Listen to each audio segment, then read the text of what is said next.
What is going on, everyone? It is your Wednesday night Sports Delight, the platform sports talk show. I am your boy Smooth. I am B. Baker. When it's about sports, it becomes our business. And business just pick up. Yeah. What's going on with you? What up, boy? What's happening? Flame it out. Flaming it out, man. There you go. There it is. Right. On this cold, wintry, frigid Wednesday night, St. Louis is something else, man. It's like 1 minute. It's like 50-something. Then that same night, it's like 10 degrees. Man, they do what they want to, man. Rain, nice rain. Then it gets the freezer rain. And then it'll be 80 tomorrow. Right. Saturday. Everybody wearing shorts and everything outside. But, hey, we still made it. We here. We doing our thing, man. We ain't got. Shout out my supervisor, Ken Pendleton, who should be watching by now. You did follow the directions, you know what I'm saying, for letting me off to do the show right now because, you know, we supposed to be out there fighting the elements right about now. So, appreciate you, bro. Yeah, man, we here, man. Shouts out to everyone who has been showing love to our show, sharing, posts, etc. Hope y'all are following us on all the other social media sites right now. Yep. And we back in this thing, man. Yeah, we doing it, man. Yeah, man. Last week we had an incredible show. Man, 2 weeks in a row. We always have a good show, though. I ain't gonna lie. These last 2 weeks had just been, in the words of Stephen A. Smith, special. Yeah, they have. They've been special. They have. So Ben Hockman from the Post-Dispatch, shouts out to you for coming through. Yeah. Last week we had Butler by Note. And man, this man play all around the world. You know what I'm saying? Yeah, Started from the inner city. Then playing at the V, then going to Ohio State, getting drafted by the Broncos, then going to the Panthers, then going to the XFL, then playing the Arena League. I didn't even know about the XFL and the Arena League until he got here. I knew about other stuff before the show. Then going to the league out, the other league out there in the European League, Canadian League. He was in the Canadian whatever League. that was out there. He was playing in it. There it is. Yeah, man. But we have another guest. We got another football guy up here. Man, I mean, and he called himself the coach. We coming with the heat, right? Man, he say y'all call him the coach, man. Yeah, man. He gonna tell y'all why. He was on our show a while back. It'll be a year in February. Man, you got to start referring to that episode as the show. The show. He was on that one. It was. Shouts out to Street A. Smith again, man. Right. When he coming back, man? You got to find out. Hey, Richard Cash, we calling you out, man. You owe Stan $100, by the way. Yeah, man. We got to definitely find out how we going to make that happen. But without any further ado, man, I want to bring this guy back to the show, man. Representing St. Mary's High School. Yep. Just known as the coach, Mr. Corey Bethany. How you doing, bro? I'm doing great, man. Doing great. Welcome back. Thanks for having me. Yeah. Yes, sir, man. Had some people, they got at me on Instagram like, "Are you gonna have Corey on the show?" I saw people retweeting and everything, showing love. I'm like, okay, I'm love. like, okay, love. Yeah. I'm like, oh no, not this. No, I was playing. Right. But no, man, it's all love. People were sharing like, okay, let me check this show out. So, for all those watching for the first time, this is your Wednesday night Sports Light. This show been going down strong for almost 3 years in April, man. Yeah. Consistently getting better and better, man. Stronger and stronger with it. The guest is incredible. We about sharing stories. Yeah. You know what I'm saying? Sharing stories. Let people know the other side. If they were interested in a certain person or what they do in sports, whatever.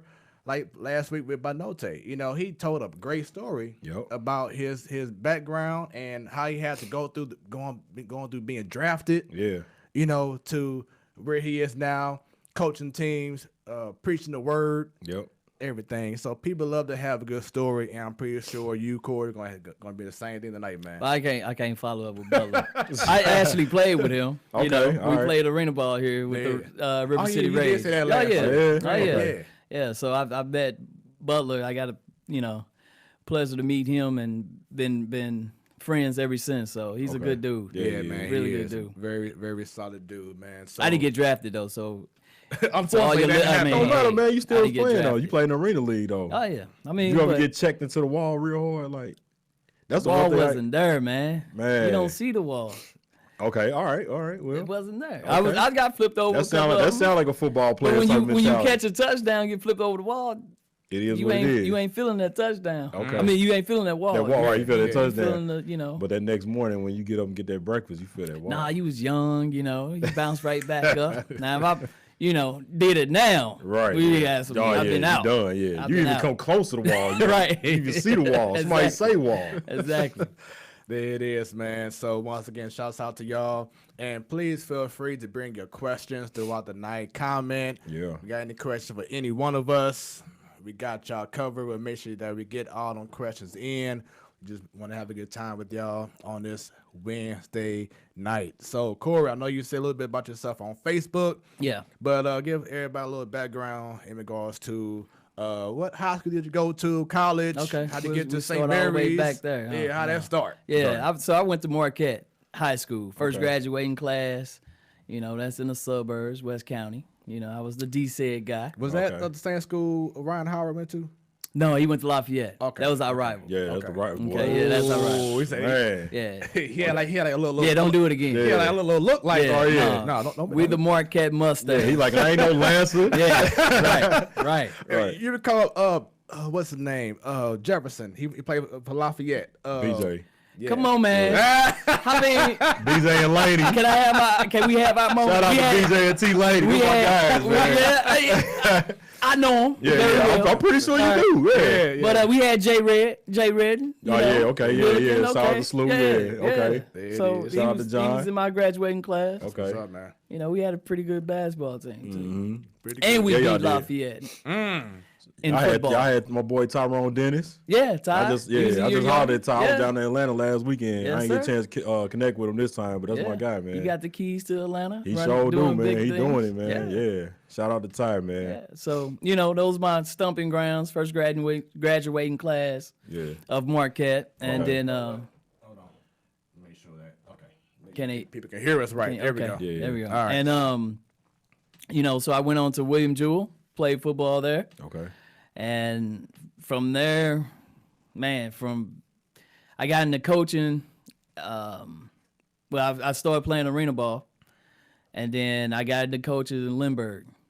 Did 3 years at Lindbergh as a wide receiver varsity coach, Okay. and then Lindbergh to CBC.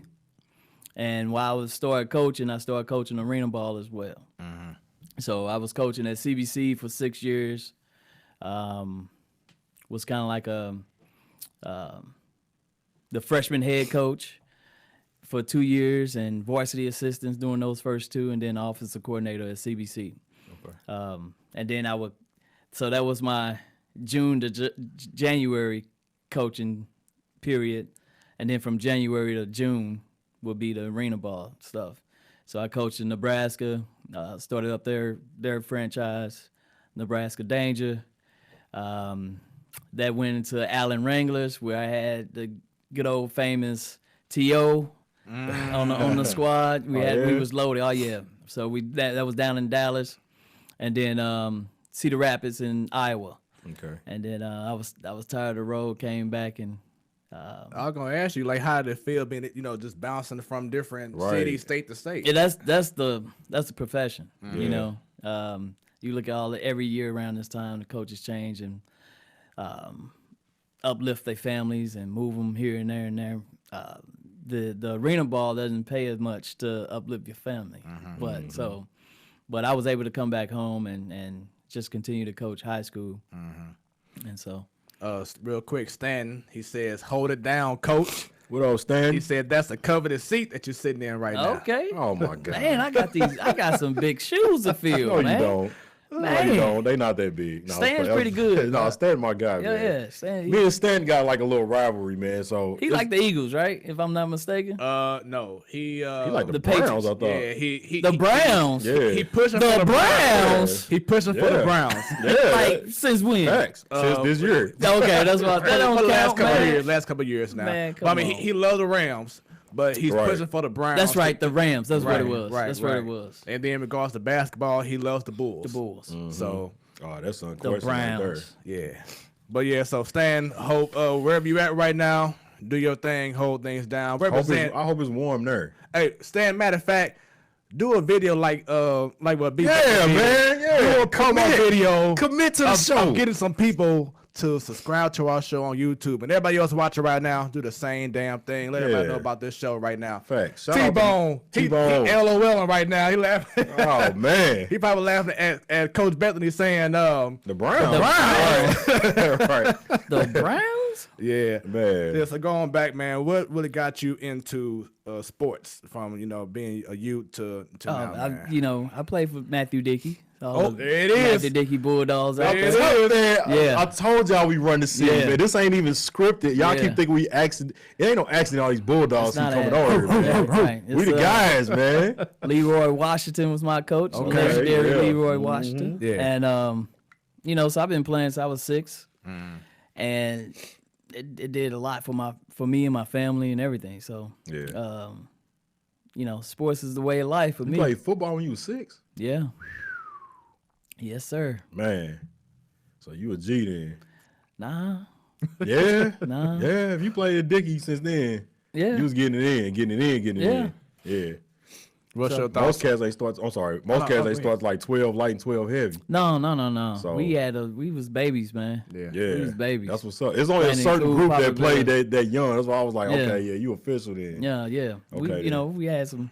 We had a good team. We didn't lose till we went down to Florida at You 13. that's the 13. only place Matthew Dickey lose at Yeah. is in Florida. Something about Florida, man. It's Well, something they played high school kids at the time. Right. When we was Exactly. 13, they was Right. 14, 15. We played a team Exactly. out of And Florida's just a Alabama. football state, you know yeah, what I'm saying? yeah. So, So we had fun, man. That was we ain't lose good old here. days. Right. So do you survey the landscape now in school teams and Matthew Dickey right now, or are you pretty Of course. I mean, I try to help out. I always try to help them out, even the league now. Not just Matthew Dickey. My son played at Herbert Hoover. He was on the future. How that feel? It was fine, man. You don't But how, you don't have how it rivals. feel though, man? Like for real. It felt great because we won. Okay, all right. What y'all won? You know what I'm saying? We won. Right. It wasn't- Winning forgives No, everything. it was totally different. Yeah. Back when we was playing, they was wearing T-shirts and stuff at practice. Exactly. They was hating tough, man. No. He was on a team that was very good. Okay. Very, very good with a lot of D1 players now. At Ohio State, at Illinois, Okay. So a lot of those kids I'm was on his petty. team. Yeah. I helped coach the Chiefs with Chief Okay. out in North County. And I remember we played at Herbert Hoover, I think. Okay. And we played U City though. But when Herbert Hoover walked in, I just started mean mugging 12-year-olds, man. Like that's just me, man. Gotta let that go, man. I got to, man. I'm petty, man. I gotta grow up, man. Nah, I Like, put on man. the blue, man, and was rocking the Eagles, but Okay. it's all love. It's all for the kids, man. Okay, all right. That's what's up, man. Yeah. That's definitely what's up. So going back, man, I know you said that you are a coach now. When did you realize that coaching was your calling? Man, it wasn't until arena, really.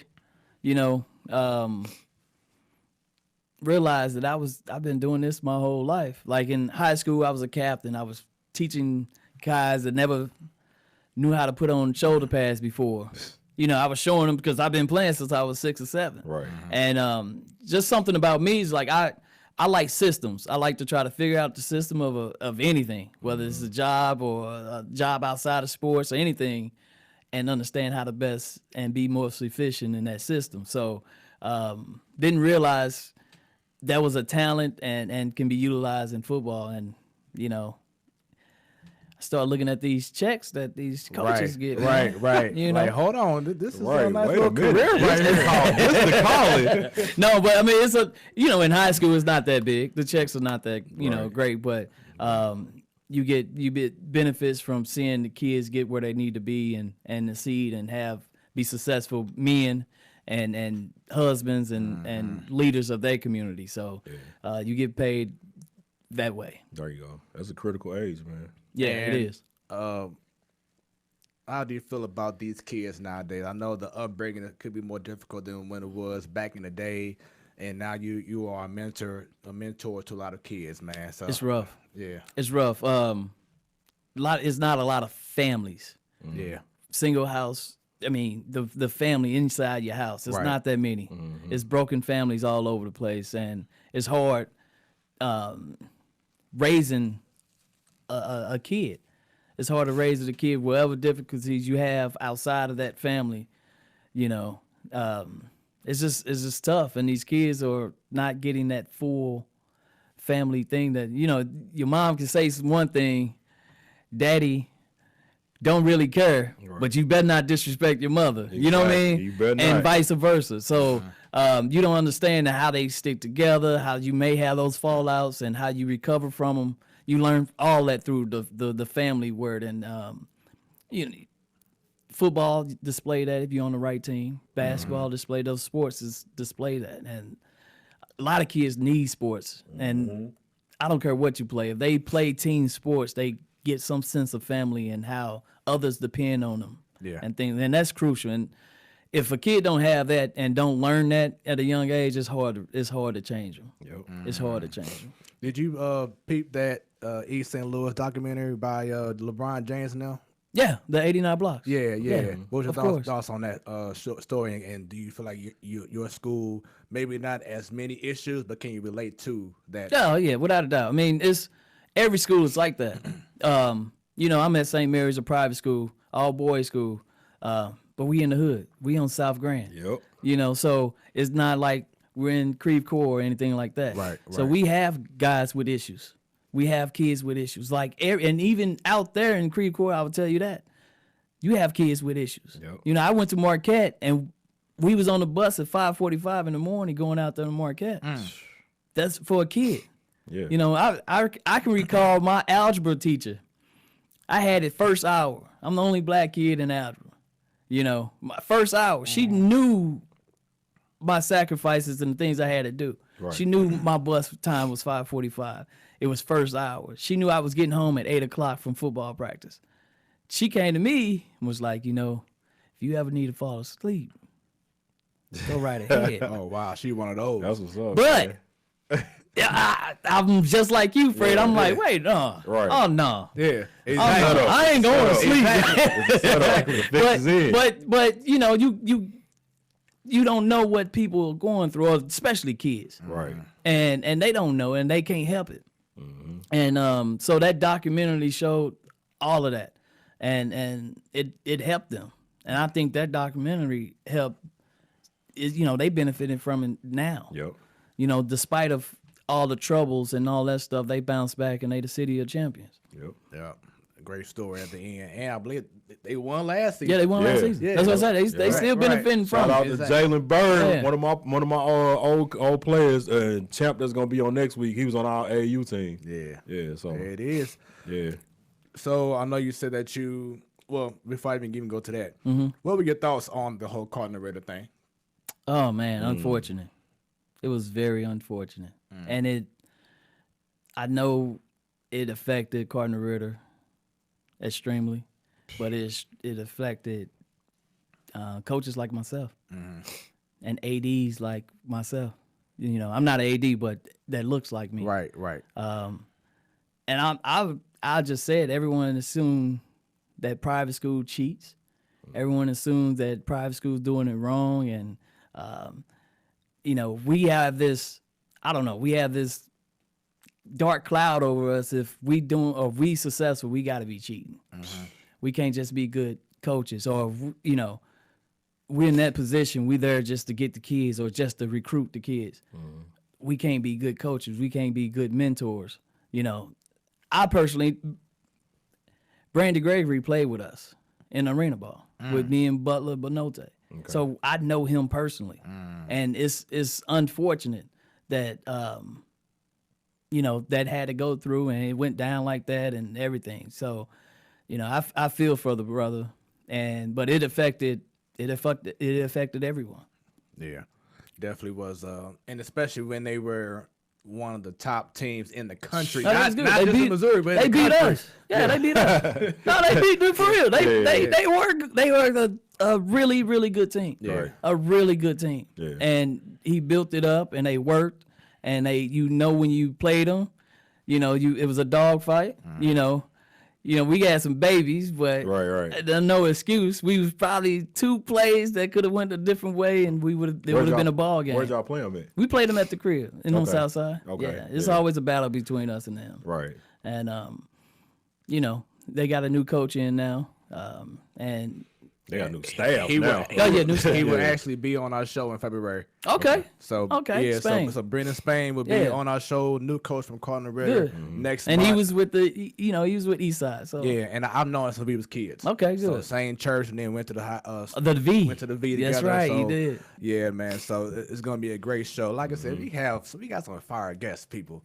Y'all got no idea, This brother is connected. man. We getting it. We getting it, man. sir.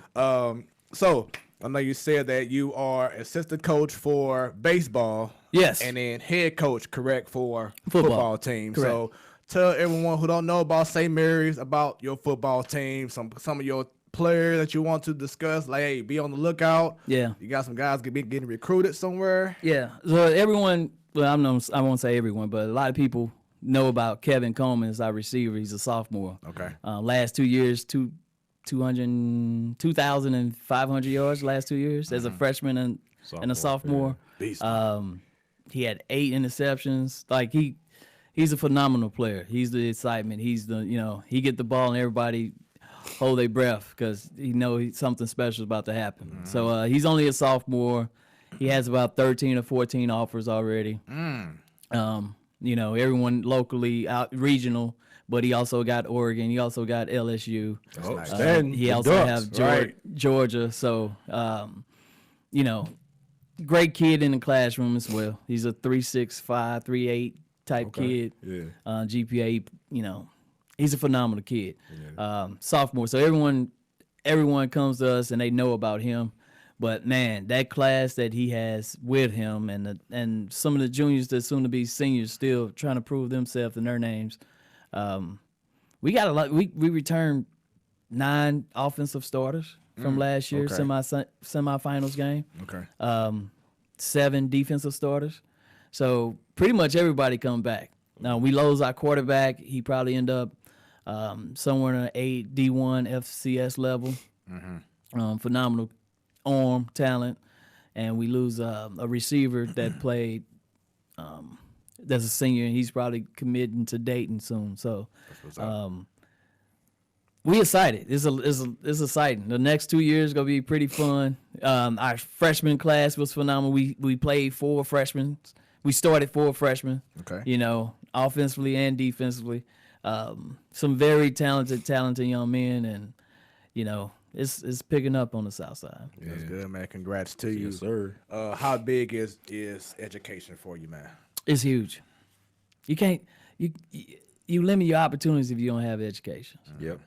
Just point plain simple. I mean, unless you find a scheme or somebody hiring you for your talent. Right. But even then, your talent, they want something to back you up. Right. When you go in those meetings with the banks and things like that, the approvals and the decision makers, Yep. they want to know how educated you are. Yeah. Yep. very And Your collateral. that's what it is. And if you have that, they can't never deny you. They can't take you back. Take it back, and you can really build on your own. Yep. Sticking with the football, how important is it, or do you really teach the importance of being a two-way player in football? No, I was a two-way player, but I don't teach it. Okay. And that's probably just coming as a coach. If I was as a dad, it helps you understand the game better if you knew what the defense was doing. My son playing at SEMO, so that's why I say as a dad. Congrats to that too, man. I think thank you. He's better at a receiver because he was an all-state DB, and so it helped me in learning offensive schemes and things like that because you understand the opposite side. But if we mentioned Kevin Coleman, he's a defensive. He had 8 interceptions last year, but he's an offensive kid. That's something that you can't teach. Some guys are fast. They get the ball. They don't want to be touched. They out of there. Can make you miss. They don't want to tackle. So you could teach them tackling, but they got to have that in them. Right. So it's nothing that we teach both ways or anything like that. If a kid's able to play it, I'd say play everything Yeah. till you can't. Right. We asked Bella this question last week. There's been a big thing over the last few years, especially since the movie came out about concussions. About how do y'all teach concussions? The change of not trying to be as violent in regards to football. What are your stance on that, and how do y'all teach that to your kids? So you you use the word violent. You're not taking the violent out. You I can't. mean, You can't. It's if you football. hit him, he falls. Right. And it can be as violent. Matter of fact, that is praised. Yeah. How valiant as you are, but you can be smarter on how you tackle and how you approach the tackle. I can probably say that we didn't have one concussion all last season. We played 15 games. I take that back. We had one earlier, but it wasn't in the season. It was in the training camp, and it was a sophomore. But concussions come with working out the proper way, tackling, using proper techniques. All that matters, and then having the best equipment. Right. All that matters. St. Mary supplied us with the Vices helmets, which I got word they're going out of business because of bankrupt or whatever. But that helmet's not going away. Yeah. Patrick Mahomes wears it. Right. That helmet is not. That helmet is pretty special. And then you have your Rydell's Speed Flex that we have a lot of those in our program. Right. And even the Zeniths, when they first came out, we have some of those. And it's really having those variety of helmets custom fit to each person's head, and then understanding and the knowledge of tackling and knowing how to practice. We don't bang heads all day and all week of the and things like that. And everybody's it's gonna take the physicality out of football, but once that Friday night's lights pop on, man, you're going 100 miles per hour trying to get that guy on the ground. And see, that was my question to Butler last week was, I always ask football coaches, like, how do you teach the kids on the defensive end to tackle with all these new rules and everything like that? Like, it's a reactionary sport. So you kind of anticipating something, and if they move a certain kind of way, then you get penalized. You could actually be thrown out the game. So that's not in high school. Okay, got you. Okay. Targeting rule is not in high school. It's just a 15-yard penalty, and that's pretty much hitting with the crown of your head. Right. What you're referring to is what you see in college. Guy drop a head, and that's tough. Yeah, that's tough. But what it has done is taking those concussions out of the game. You don't really see much of guys getting carried off the stretcher. No, that's true. Yeah. And that's the point of the whole thing. Just changing neck injuries and all. Just changing your mindset of watching football. Right. The peel back blocks and the blindside blocks, lighting somebody up, keep your head on a swivel. Right. If we was on the street and I hit you without you looking at me, I'll be considered That's a sucker punch. I'll be considered a coward, right? I mean, even the Killer Man. Right. It's like you can't do that. Yeah, come on, man. You know the rules. Just come after the from the back. Exactly. Yeah. But in the football field, that was praise. That was a highlight reel. Right. So let me ask you. So they taking that out of the game. Right. Whereas you can I teach it kind of like in basketball. You set a screen. Yeah. The object is for him not to tackle the ball carrier. Right. Yeah. So if he's coming, he don't see you. You don't really even have to just get in his way. Yeah. He'll flinch. I got you. Be gone. Yep. Yeah. And they gonna remember that for the rest of the game. And now you took that out. You took that hit, that violent moment out of the game. Yeah. We still scored a touchdown. Both kids are safe. So I teach that. We call it scraping the paint. I took it from some coach, at a clinic, and it works. So you teach the targeting part or not targeting? Non-targeting. Okay, that's what. Okay, so that's, it's that's almost we teach it more like a screen, not like a See, so that's basketball screen where you're doing like this, coach, but you kind of just screening them. And you helping them for the next level. You're not hitting them in the back. Right. You just screening them. Yeah, they not taking those skill shots. Yeah, like so that. you're not taking it as an advantage in high school. We're using it. You actually showing them that I'm gonna show y'all how to play now, right? Without doing it. Yeah. So that was gonna be my next question. And I wasn't even thinking about it on taking it on the next level. It's just to keep them safe. True. Yeah. Period. But you gotta think when they go to the next level, they don't have to be taught that. They have to be. You're absolutely right. Yeah. And when they to be quite honest, when they get physical and they get bigger and things and start flying around, they know how to use their head as a weapon.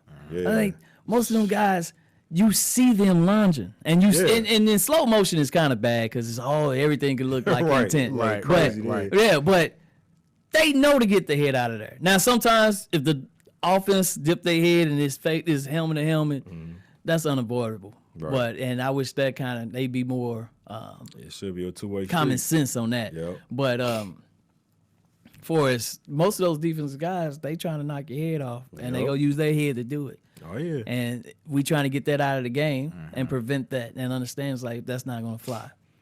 That's what turned me into a hooper. What's that drill called again? Hit I forgot when you land on your back, they Yeah. call your number. Yeah. See, we called it bull ring at first at they Dickie, had and then they bull ring, changed it. Oklahoma drill. Oklahoma drill. That's yeah, I it. call that. Oklahoma drill. All right, so once again, this is the Platform Sports Talk Show. Already an incredible show. Yours truly, along with B. Baker. and special guests. The coach. Here we go, right there. So, thoughts on the Roosevelt coach situation, in which he was doing something that he felt and others also felt was a positive thing, trying to monitor these kids on social media, because we know this day and age, social media is a big deal and it can really affect the mindset of youth nowadays. Right. And he got canned for what he did. Do your thoughts on that situation? Man, Trey Porter's my guy. He's my guy. And they got him with a policy. I'm not sure that policy pertains to, I'm outside, but I'm not sure that policy pertains to every coach or every staff person. I'm sure somebody is following a kid and using it just for communication. Right. I got an app that I use to communicate with my players and their parents, and my community within our school. Everything. I shouldn't have to put, hey, we meeting at 2:00 to lift weights on Right. Twitter. Exactly. Right. So I use a separate app. His situation with the social media, and some of these guys use these burner phones or the government issue phones through the school, only works on Wi-Fi, and I don't know if you guys communicate with teenagers. Yeah, I do. I got WhatsApp and Snapchat for that. Yeah. Okay. Yeah. So they hit me up on DM on IG. I don't even use IG except for Well, that's why for you use them. Snapchat, because once you put Right. the message, it's gone. You know Well, what I'm saying? not that. Dude. But, They, I know what you mean. Though. Yeah. hey, coach, do we have school today? It's snowing. Right.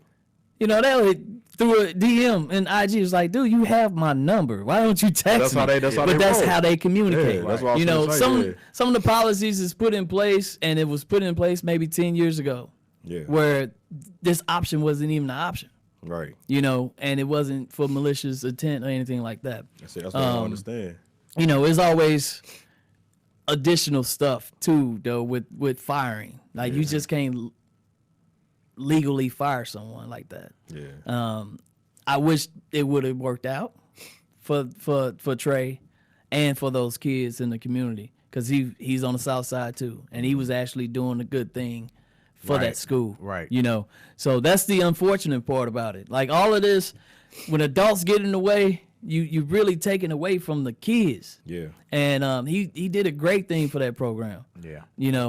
I know I talk to him every day, and I know he kicks himself. He should have done some things differently, but he feel like the kids wouldn't be in that position if he did do anything different. And as I said on the show last week with Banote, but it was to the point where his policy in regards to wearing suits on On game Wednesday. day. Wednesday. On It was Wednesdays, yeah. The whole school started doing that. The whole because schools, yeah. They were inspired. Yeah. And that's when you should be able to have that backing from your school. Like, hey, Right. I'm seeing that you're making a huge change. Just a slap on the Like wrist. I and keep it recall watching, Lean on Me. Yeah. And Mr. Clark, Putting chains on the he door. wanted to have a certain policy, But what happened to Mr. Clark too? He Right. got canned. Right. Putting the Right. chains on the door. So, but you gotta. But it was a kid that got shot. Like, Listen, like you said, he just took it's one for the against team. is against the policies, man. I get that. You And know? like he was saying with what you alluded to with the social media thing is Yeah. the same thing I was going through. So what I did personally, and I'm not saying this is what they should do. I'm just saying it's what I did.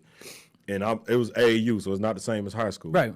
But I was friends with all their parents first, and then with the kids. And so the tool that social media gives you is because kids gonna post some of the dumbest stuff, Absolutely. and they gonna tell on themselves. It was a couple Absolutely. times I seen players with girls. Yeah. There was a couple times I seen them posting something at 1 o'clock in the morning. Right. You supposed to be asleep, bro. Like, why Right. you up? Like, why you liking stuff? Why you posting Right. stuff?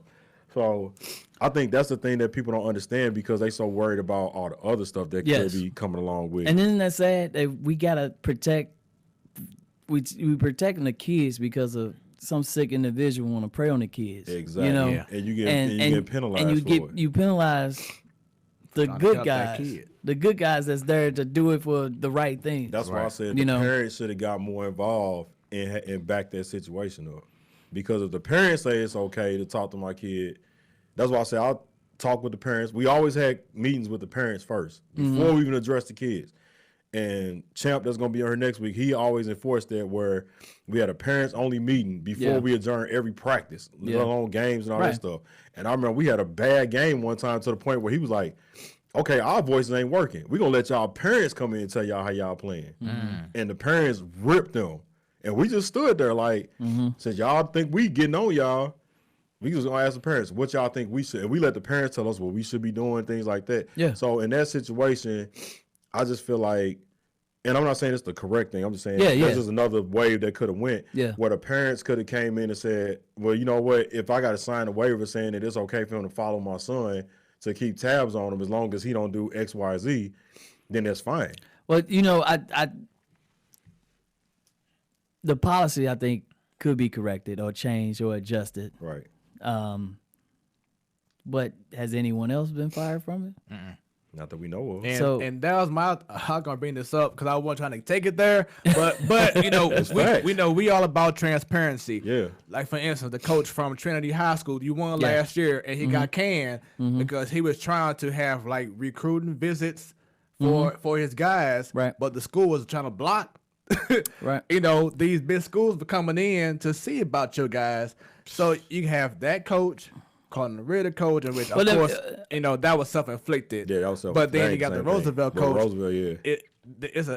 It's a spotlight on a lot of black coaches. Black eye. You know what I'm saying? Yeah. So And even with the Trinity,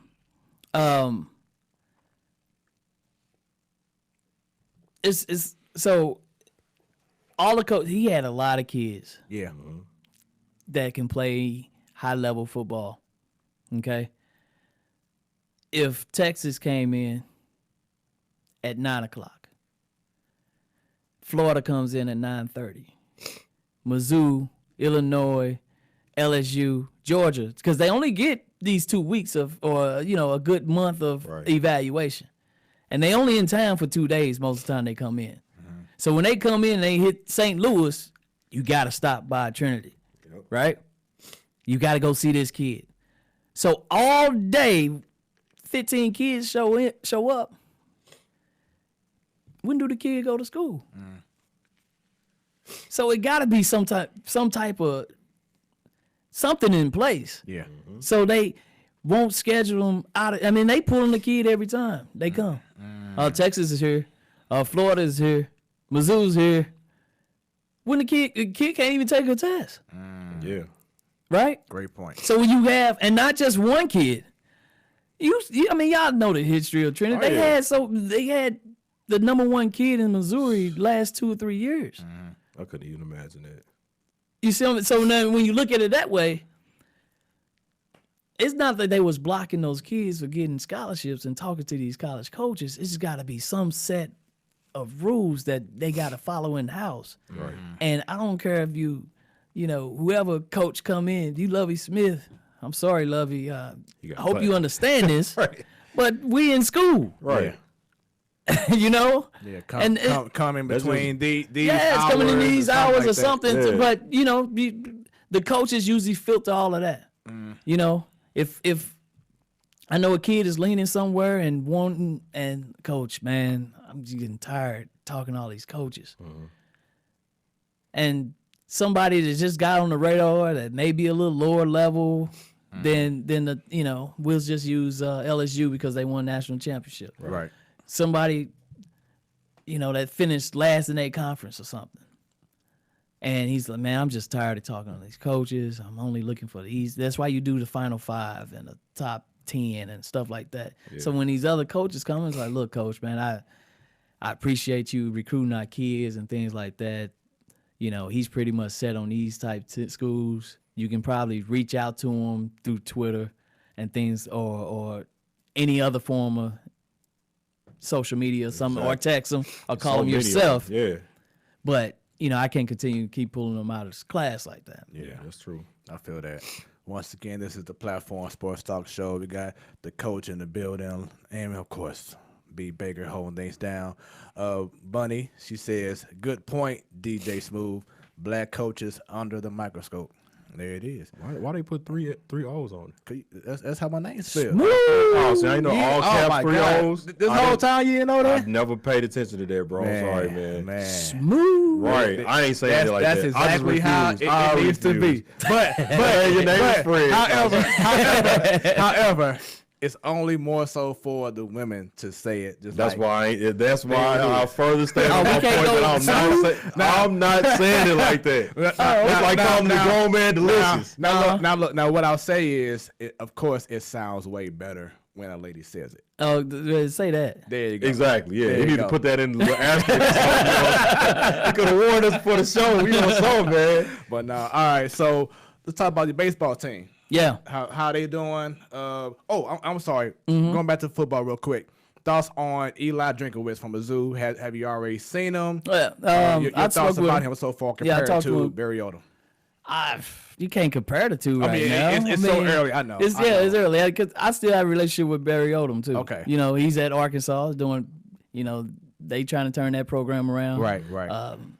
But Eli, he's a head coach, and in high school. He was a coach in high school, so he understands the high school demographic of it and the things that we go through. So he called and reached out and expressed some concerns or was asking suggestions of how Mizzou recruit St. Louis.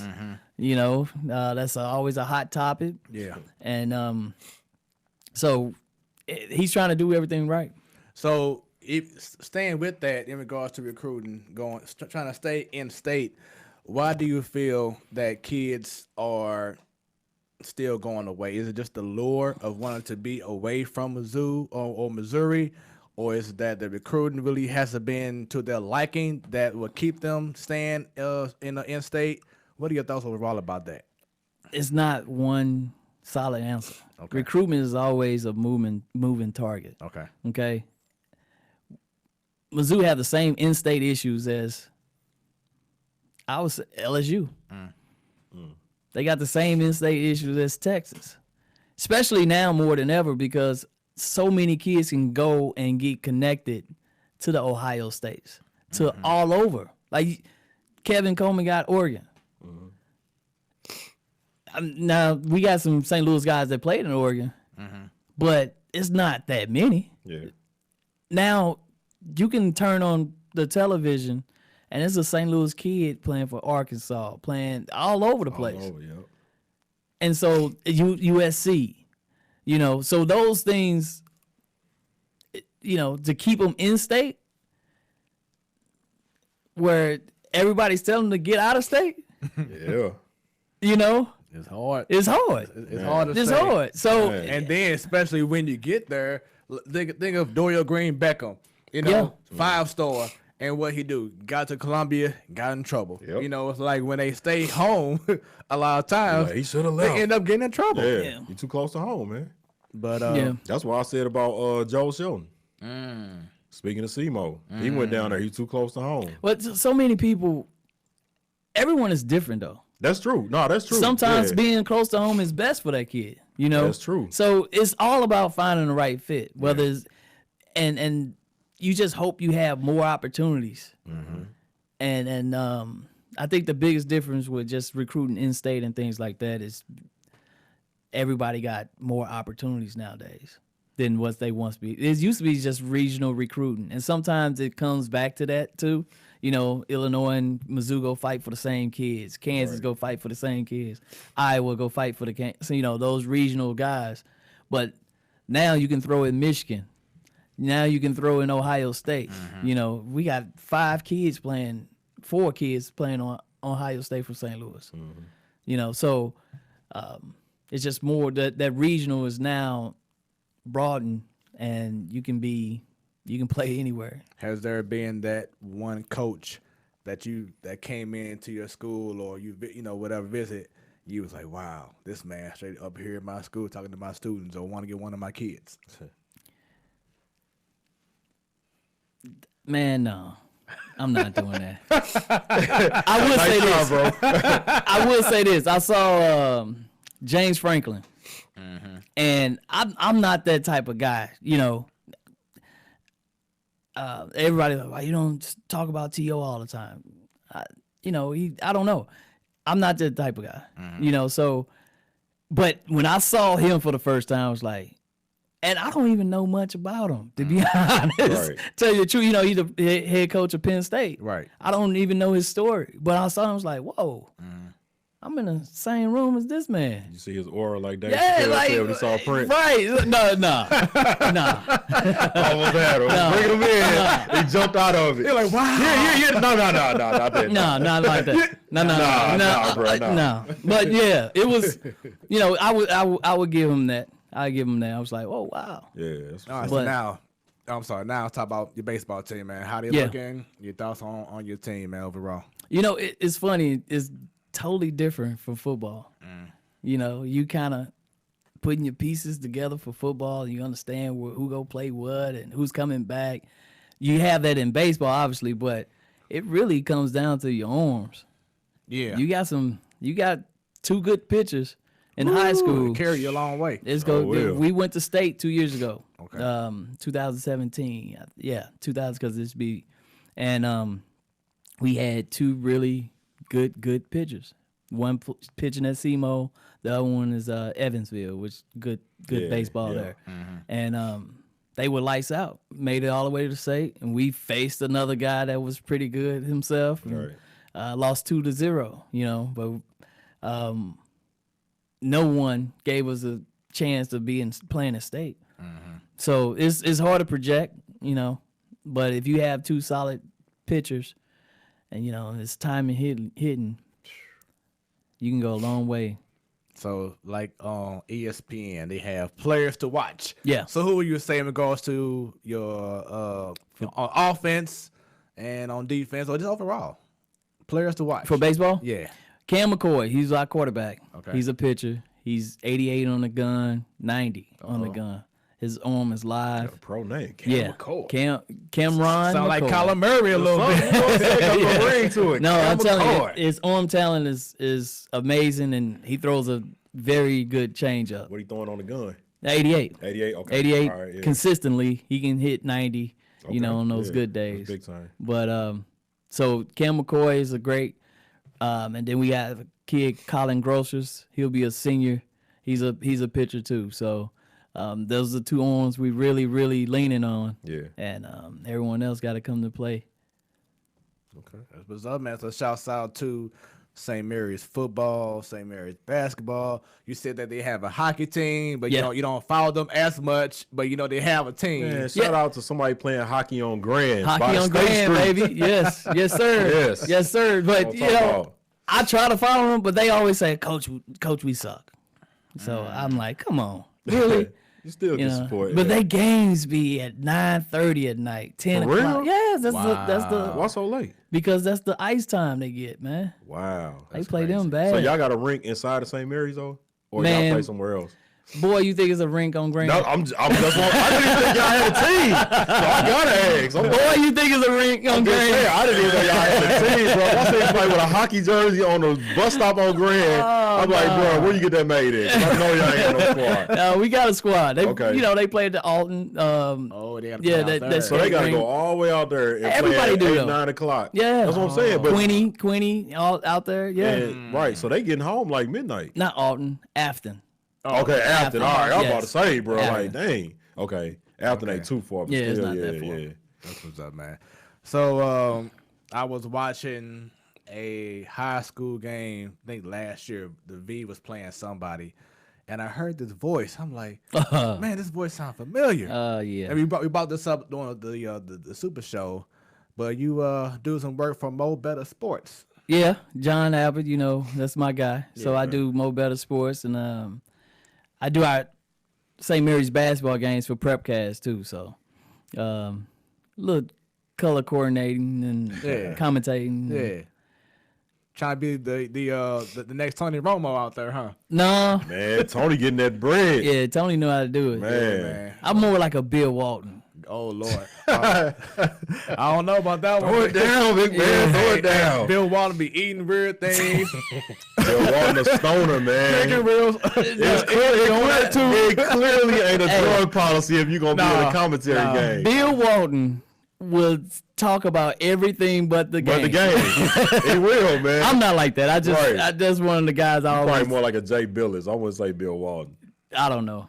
I don't know. Bill Walton be out there, man. I don't know what be over him. He funny, though. I like him, especially when they do the Maui Give me. tournament. I got to shout out my boy Sam Curl. He's the head baseball coach, man. Okay. He's a good guy. He's my guy. Okay. Shouts out to So you. I don't know if he's listening, but He'll I'll go be- back and listen once you know you shouted him out. I'm not going to tell him. I'm gonna Sam, see. share this stream right now. Everyone from St. Mary's so they can support the coach right here. Straight up. There it is. Thoughts right now on high school basketball, man.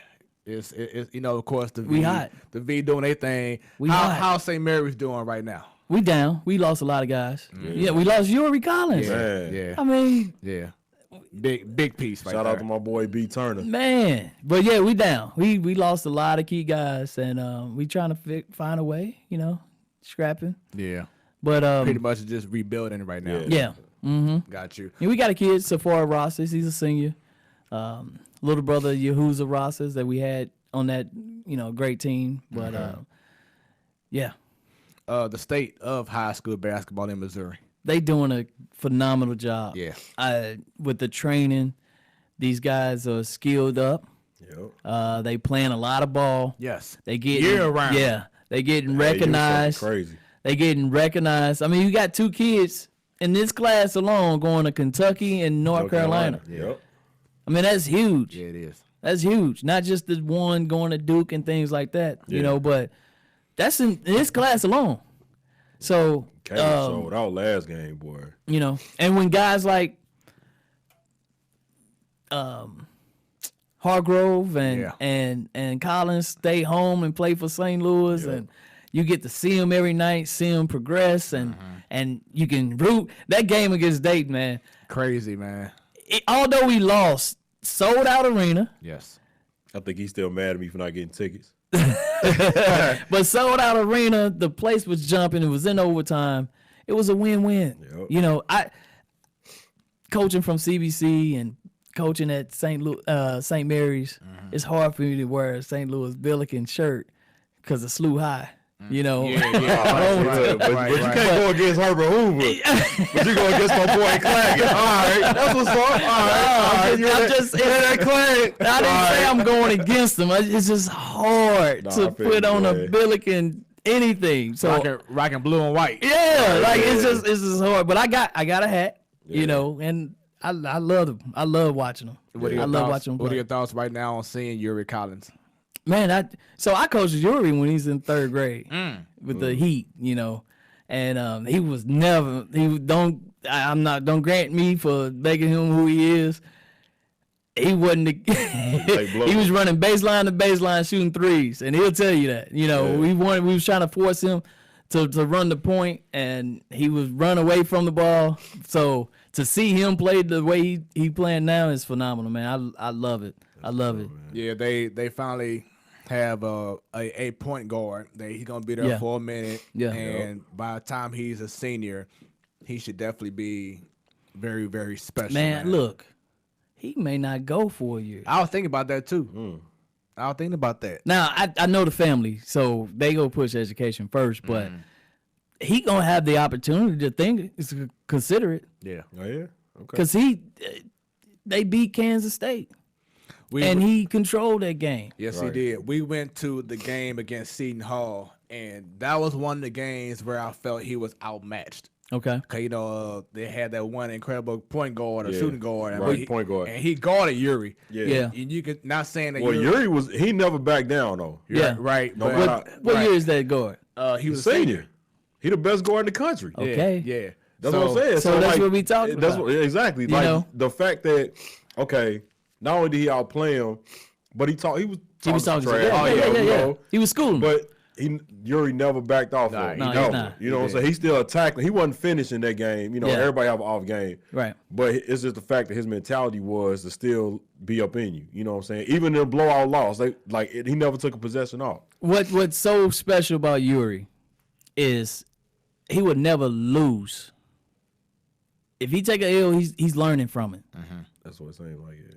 He's when they play him again, it's gonna be a whole different Hey, game. last time you was doing this, but this time I got something When he, for that. Right. I guarantee you, I got and you, and he probably seen it before. I'm talking about the Seton Hall guy. Yeah, and yeah. he probably get his off, but it's gonna be a whole different ball game. Yeah. And Yuri pride himself in that he keep to himself. That's his inner fire. That's what make him great. Yeah. I hate to ask this question, but I have to. Uh-oh. Because I know that it was a big moment in St. Mary High School history 2 years ago, or not 3 years ago, probably now, or maybe two. Sectionals, I believe. Oh yeah, The game before Shiesty. going to the finals. Shiesty. I was at that game. And Down in Florence. I mean, It was down, y'all Hillsborough. mission for No. years was to beat the V. Yeah. And y'all finally did it. Tell me just the thoughts of that game, the atmosphere, your reaction, everything that night. Beating the V. Yeah. I knew we was gonna do it. We had the right pieces. Tony Birch, Yahuza. We had the shooters and Miles. We had the defenders, LaVale Harris, and they weren't. One of the biggest thing of beating Vashon is getting out of your own head, Yeah. because they go come out there looking clean. It's a mind thing. They go look long, Yep. Yeah. and they go have people like And they got a Mr. hood Shafe. crowd. Right. That's Mr. That's the Shafe. thing. He gonna be in the crowd. B, get ready to roll. And I mean, they gonna jump on you. Yes. Like, man, Yeah. what is They gonna this? talk the most unnecessary Hey, crap. hey, Yes. hey, the Viva coming to a gym for warm ups and it already intimidates you. Yes. all so day. All yeah. day. very intimidating. Yeah. And we saw that when they was freshmen. They played against them. Right. Got bounced by them. Played against them again on their own court. Got bounced, but only lost by 7. So that they was gearing. They was ready. They was ready for that moment. And I tell BT all the time that season, y'all go beat the V, but don't lose in that section. And that's what happened. They went, I mean, the semis. Yeah, they went to state. The quarterfinals. And I or know whatever. he know because all 4 years, Yeah. that's who he got bounced by. I Yeah. think. And Just then Vashon. Fred Thatch, Yeah. Syston, and he was a man amongst boys down there. He was bigger. We was kind of off a little bit, but it was a game, and that's pretty much gone because they went to state last year. Shit, right. They followed that up with a state run when no one expected it. And Yuri put on his cape and was like, "Let's go." He was averaged 30 down the stretch in the playoffs. How is his health right now? I know that he still wears the Yeah. the tape around his wrist, both wrists, I believe. Yeah. How is his health overall right now? Do you think he's closer to? I think he's 100%? healthy. Yeah. I think he's healthier than what he was his senior year in high school. Okay. He had a shoulder issue. Right. And he used to wear that shoulder brace. So he's healthier now. It'll be interesting to see how long his body hang up with playing college ball first year, all these games. But with the AAU circuit now, they playing all these games anyway. But now it's with grown men, you know. Right. So it'll be interesting to see if he hold up on that. And I'm sure Slew got some precautionary measures to prevent from him going down.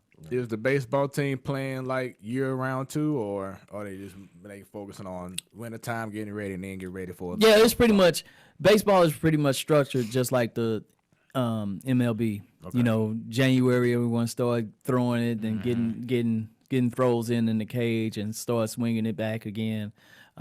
They play their fall ball and all the way throughout summer, lasting through the month of end of June and then July.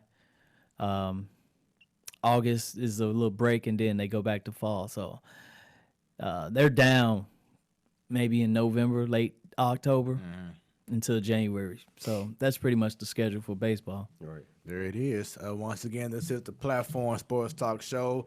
Another great show for y'all. Yeah. Hope y'all are enjoying it and y'all sharing with y'all sports friends.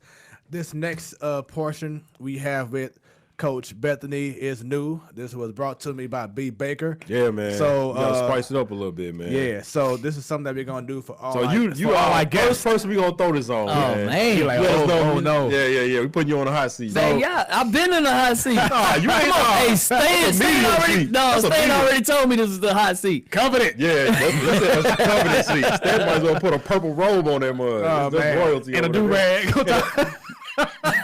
And a do-rag. We gonna get a big do-rag and tie it around her for Daisy in here.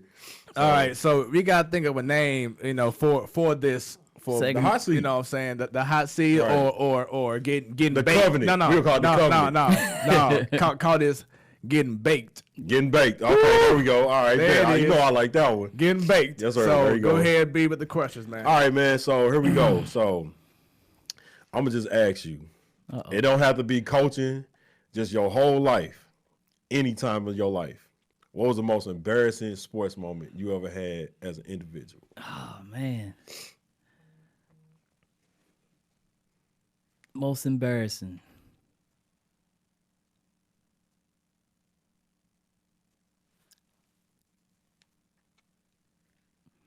It don't have to be nothing crazy or nothing like that. It could But be, still, Dude, but embarrassing. Yeah. provide some transparency. Yeah, though. yeah.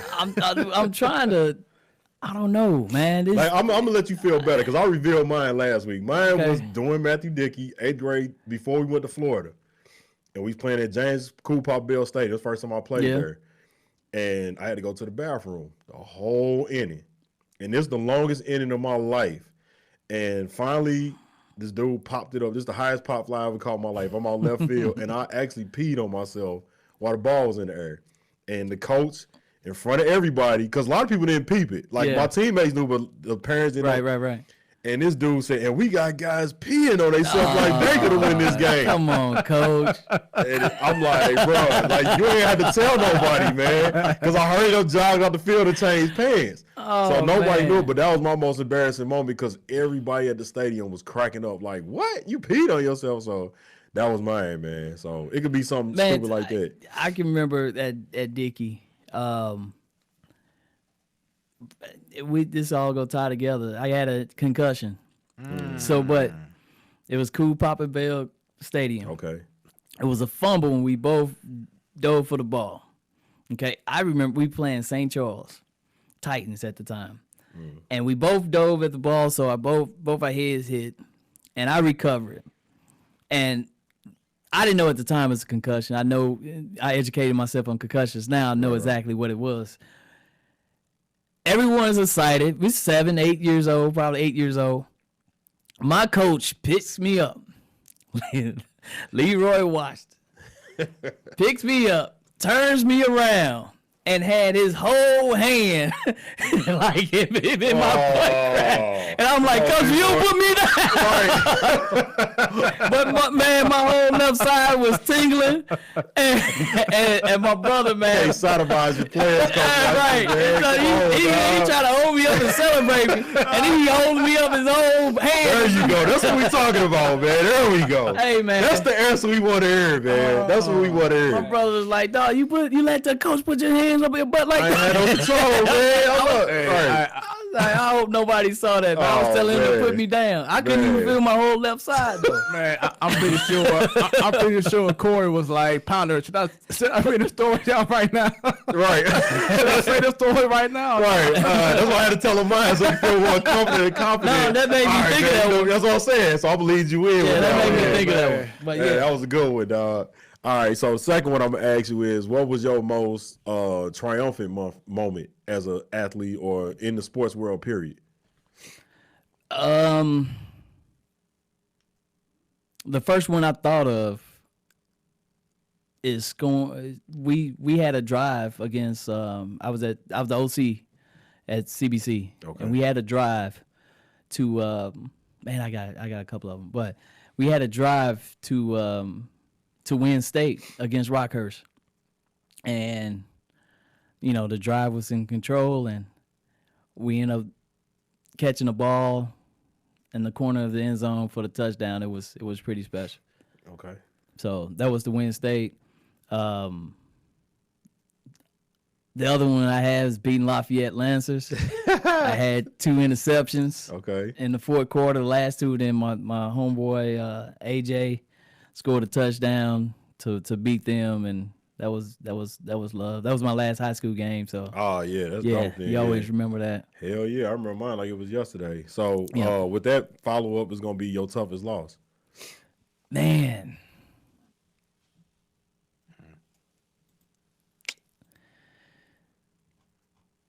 So I lost in state twice. Ooh, That had to suck. man. But and both times I felt like it was, a play away. After we lost by 3 points in both times, I believe, if I'm not mistaken. But the toughest loss probably game. I don't know. All of them are tough. Yeah, they are. You ain't lying about that. All man. of them was tough. Yeah. I got one. First high school coaching game. St. Mary's against Westminster. Oh, Westminster. Westminster. Okay. I think we lost 52-54. It was a shootout like that. Yeah. And I called a play and we wasn't set up. We had the ball, so we was driving, and they at me when we scored 50-something points. It was receiver had 16 catches for 300-something yards in that game. Quarterback threw for 564 or something like that. Yeah, so this is my first high school head coaching job. Y'all going at it, yeah. And high school game, I called a play and we weren't set properly. We wasn't setting, but it could have been ran out of that formation. Right. Okay, but as a coach, if you don't practice it, it's not gonna go well. It maybe, but sometimes, and I called it. We were still in trips formation. I'm like, dang, we usually run this out of that.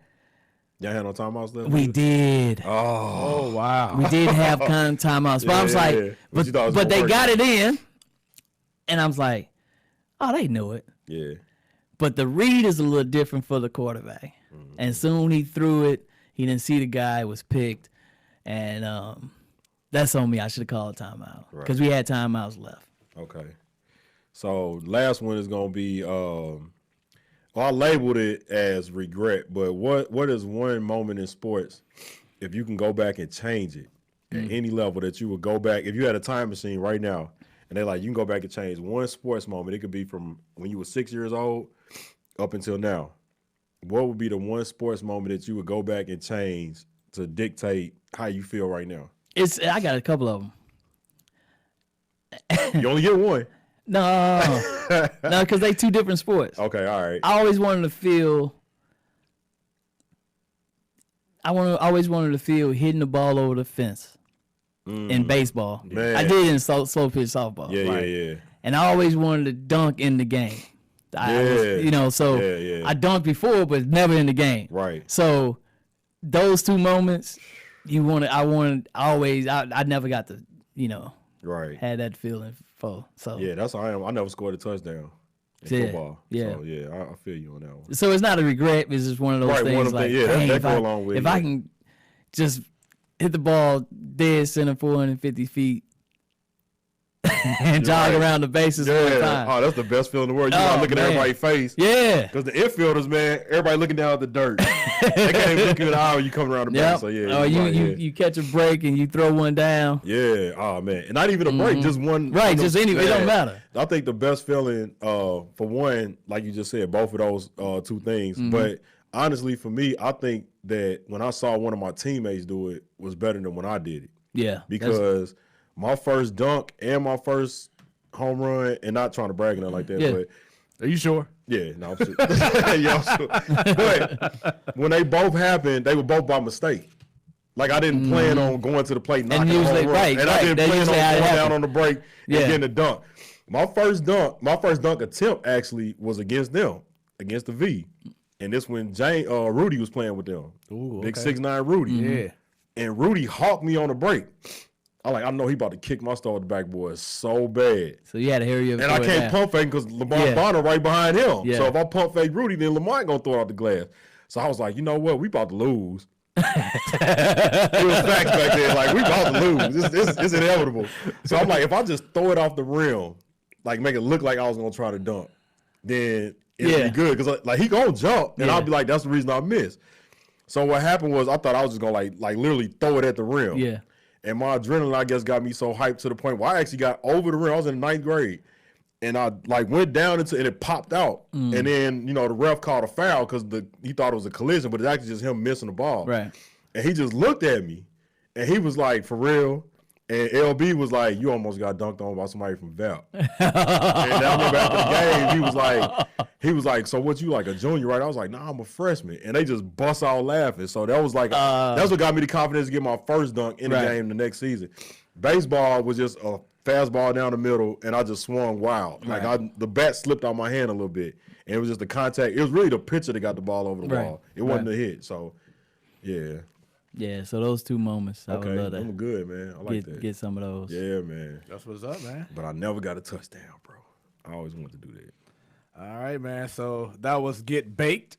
That was our debut. That was The debut. that was pretty cool right Yeah, there, man. We got some good answers from him. There it is. All right. So up next we have Joe Knowles. I'm about to go ahead and give her a ring. Yeah. Get this thing going. Once again, this is in regards to everything related to baseball and hockey.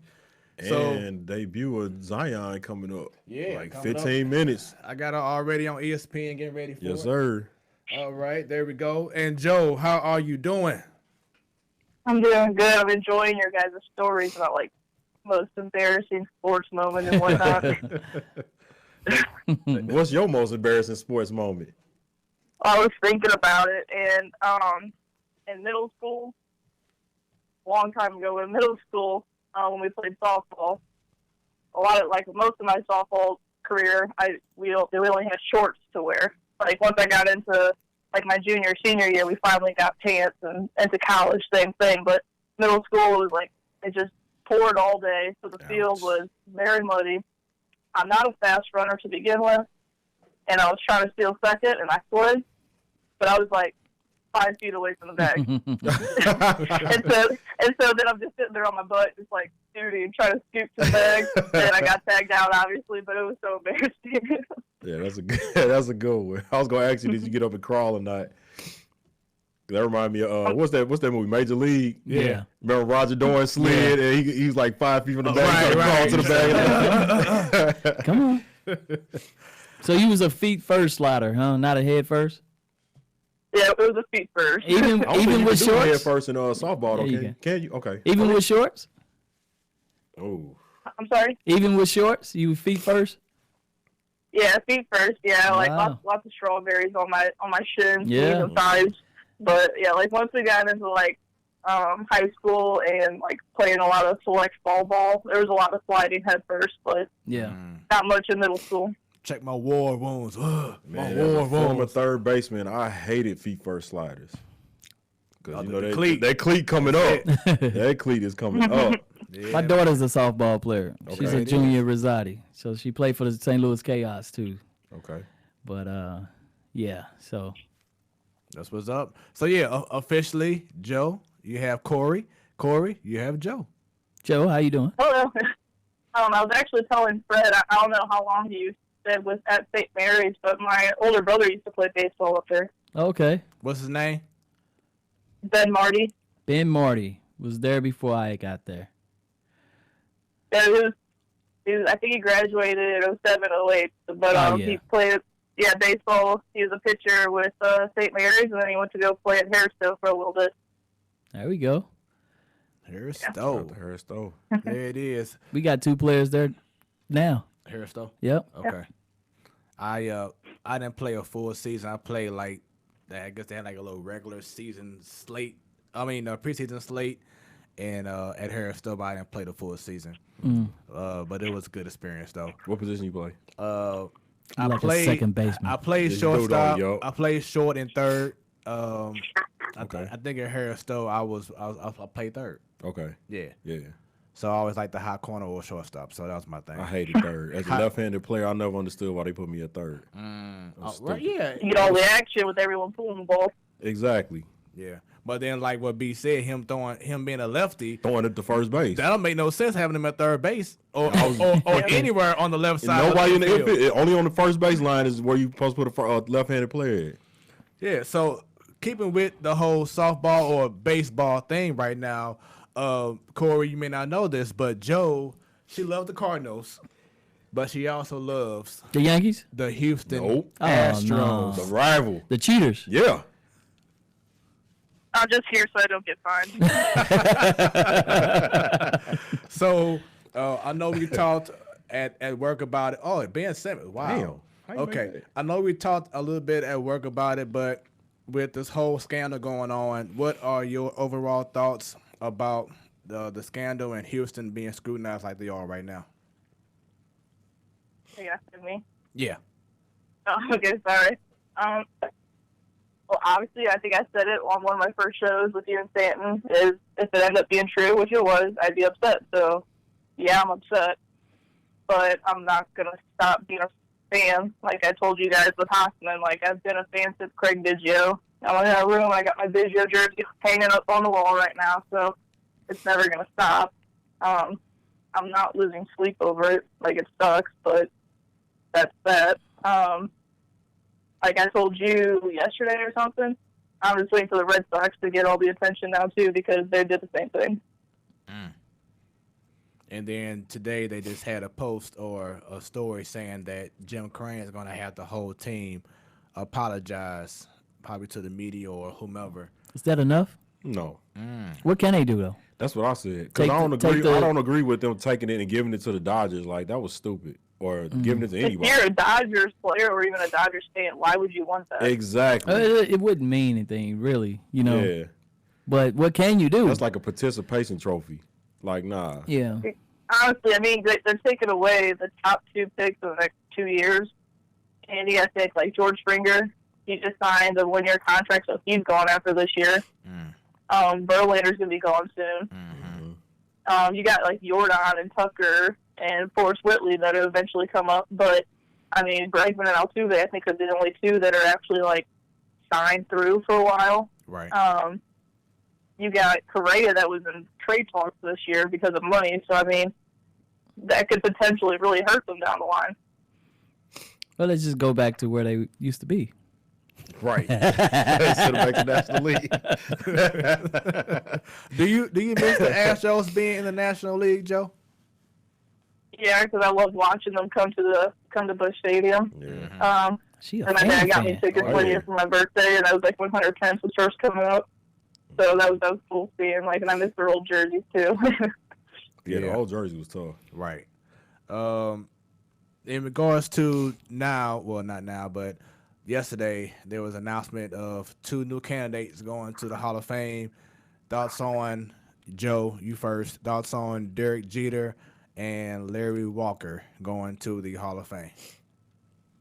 Derek Jeter, I think anyone in the last 10, 20 years could sit there and say he was probably either their idol or one of the most fun players to watch growing up. Like, you got people right now just playing in their front yard or backyard doing a little jump rope saying Jeter, you know, like like Right. how people say Kobe whenever they're trying to make a basket with a trash can, it's a Jeter. So, like, I'm happy for him. Like, we knew that was going to happen. And then I'm extremely happy for Larry Walker because it's been a long time coming for him. He's a five-tool player. We only got to see him for a little bit here in St. Louis, but I'm just really excited for him. Yeah. And then going to the Cardinals, we this past weekend just had the winter warm-up. For those not familiar, it's like a big fan fest for the fans of St. Louis to come downtown to the formerly the Asmark Hotel, my old job, which is now the Hyatt Regency Riverfront, 3-day event. What were your biggest takeaways in regards? And actually, I'm sorry. Before I even get to that, what were your thoughts, Corey, in regards to Jeter and Larry Walker? And same thing with you, B. Baker. Jeter's the guy. So I mean, if anybody argues that he shouldn't be in the Hall of Fame, they're Right. crazy. Larry Walker, the Hall of Fame voting is kind of confusing for me. Like, is it because it's different in each sport? Was he the most dominant player at his time when he played? I No. would probably say no. No. Right. You know, he was a good player. I'm not taking that away from him, but it seems like there's some other guys that should be recognized before Larry. And maybe it's just us because we saw Larry in St. Louis, and Right. you know, he wasn't even the best guy on the Right. St. Louis, but what he did in Colorado was phenomenal. And but still, he wasn't the best in there. You know, to him go alongside of Derek Jeter, he's like, huh? You know, I feel sorry for him because Now, Yeah, they tied together. right, they always mentioned with Jeter, and he's like, man, I can't get away from this guy. You know, Right, yeah. so and they do the speeches or whatever. They You go waiting. see all the two. They wait for Jeter. It's like, man, get this Right. guy over. Like, Cooperstown's in New York, isn't it? Yes, yes. Yeah, so it's just So, going to be crazy This there. is gonna be unfair for him. He probably like, man, y'all couldn't just save me till next year, man. Right, right. Man, you don't know who on the ballot for next this year. was Larry Walker's 10th year on the ballot, though. So Oh, I yeah, think so he had it's a- well yeah. deserved. Oh, Yeah. Okay. Yeah. Tell you, but Joe knows. Yeah. Joe knows her stuff. Man. B. your thoughts? Same thing, man. Larry Walker was a shock. I wasn't expecting to see that one. But I ain't got a problem with it, you know. But same thing, like y'all said about Jeter. I mean, even his own teammates was obsessed with him with A-Rod. You know, A-Rod changed his whole game once he came to New York trying to be like Derek Jeter. You know what I'm saying? So, I mean, he's just a staple of the game. One of my favorite players of all time, for obvious reasons. But yeah, I mean, I'm just happy to see both of them go in. Honestly, man, I don't know, like you said, the criteria of the Baseball Hall of Fame like that. But you know, congratulations to both of them. Yeah, and for me, I would have to say in regards to Jeter, I always respect, no matter what sport it is, that guy that knows how to shine when the lights were bright, especially in October. Yeah. You know what I'm saying? When you know the whole world's watching and you got that moment. Think about the moment he had when he cut off that throw in Yeah. Oakland Yeah, and man. threw out Jeremy Giambi, you know. the I play- still don't know if he was out or safe.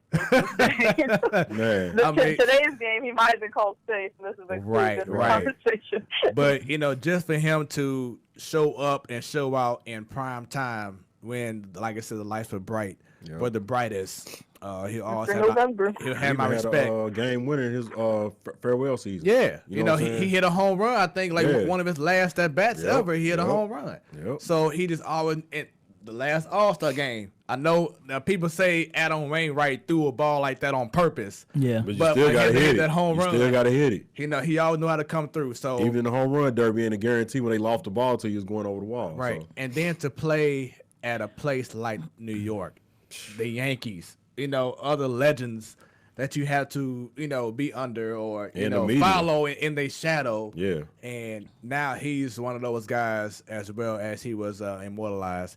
And then Larry Walker always was a great player. My favorite moment from him were two.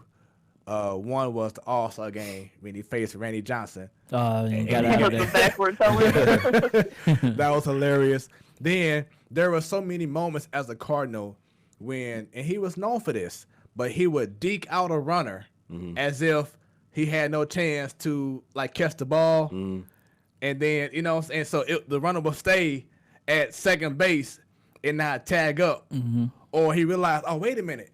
he got the ball. Let me go ahead and run anyway. Right. And Larry Walker had that cannon Gun of him. an Yeah, he arm can with gun him accuracy. down. Yeah, Yeah. he did. So, and then when he came to the Cardinals, it was like a perfect fit. Yeah. He came in, did his thing for the year and a half that he was with the team, but just an all around great guy. Yeah. So, and then people thought because he played in Colorado and you know how that stadium is and the air. Juice balls. But he was a great guy, switch hitter, and no, I'm sorry, he was a lefty, but just a great overall guy and great player. So shouts out to him.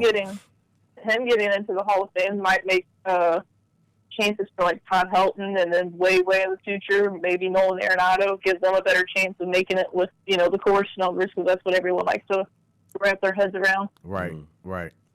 So now going to the Cardinals, their winter warm up. What was your Joe? What was your biggest takeaway from the winter warm up? Oh, a couple. Yachty, for one. I know we talked about this on my first shows about Yachty and whatnot. I told you I don't know if the Cardinals would actually do it or not, but I was listening to Danny Mac's Scoops with Danny Mac podcast, and I didn't know about this, that there's like a rule in baseball to where so if we offer Yachty a extension right now, he would have to get guaranteed $20 million. But if you're into the middle of the year and you try offering an extension and whatnot, it can be lower than that.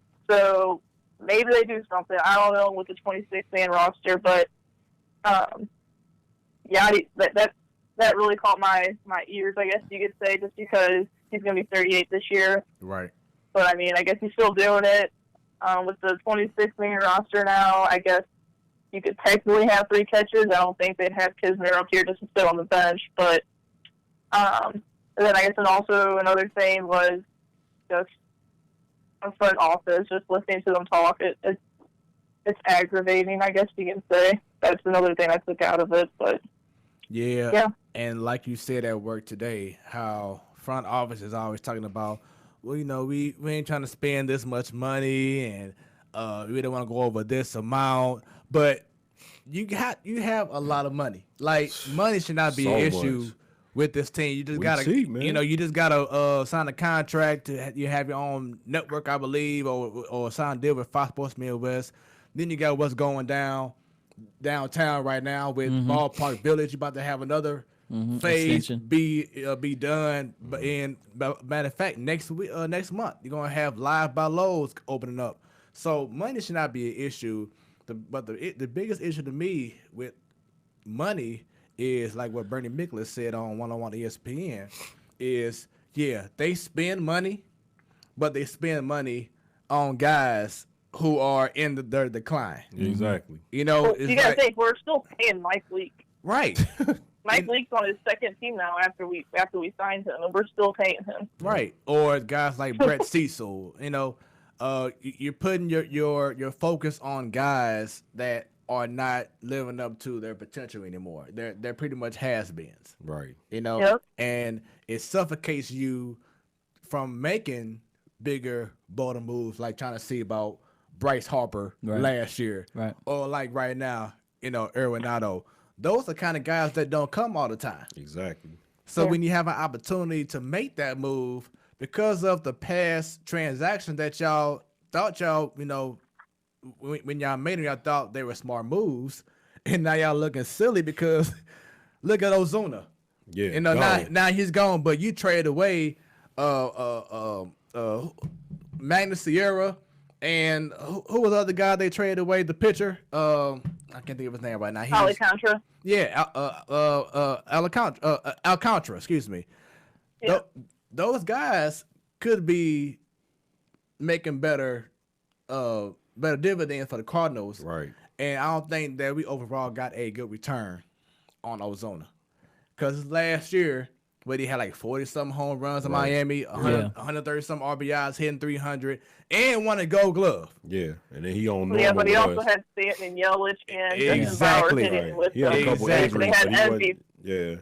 But then he comes to St. Louis, and for those who don't know, Ozuna today signed last night signed a 1-year contract with the Atlanta Braves, so he's gone from the Cardinals.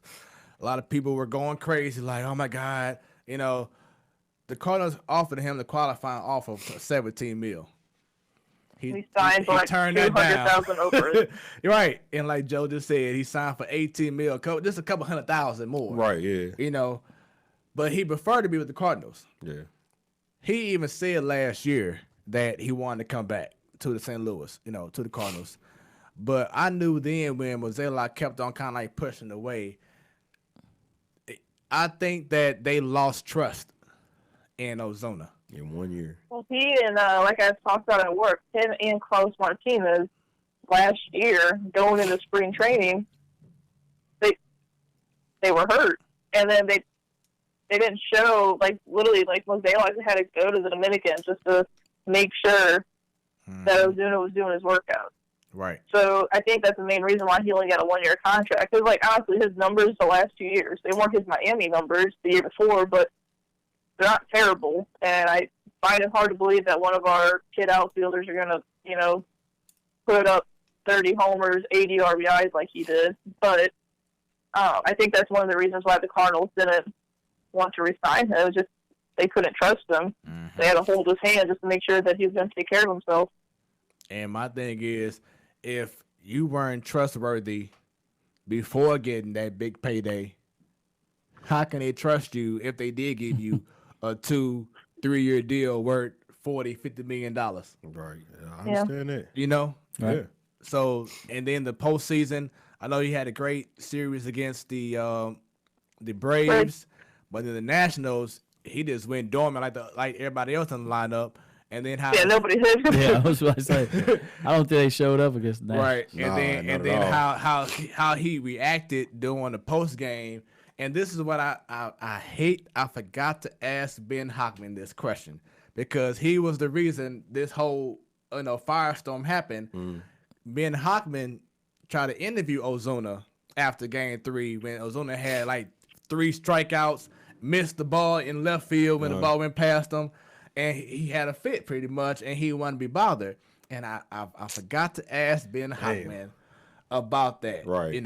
But besides that, I just feel like the team just lost trust in him, and they felt like they didn't get what they thought they acquired when they made that move to get Ozuna.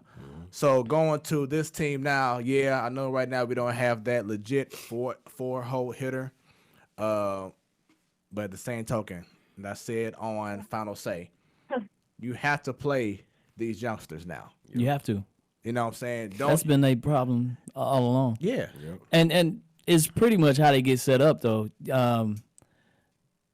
They pay and respect the guys on the wrong end of their careers, and it's not identified. They identify young talent early, and they talk and rave about them, but they don't let them. Yeah, they handcuff them. They have 2 bad games. All of a sudden, they don't play for 4 more days. Yeah.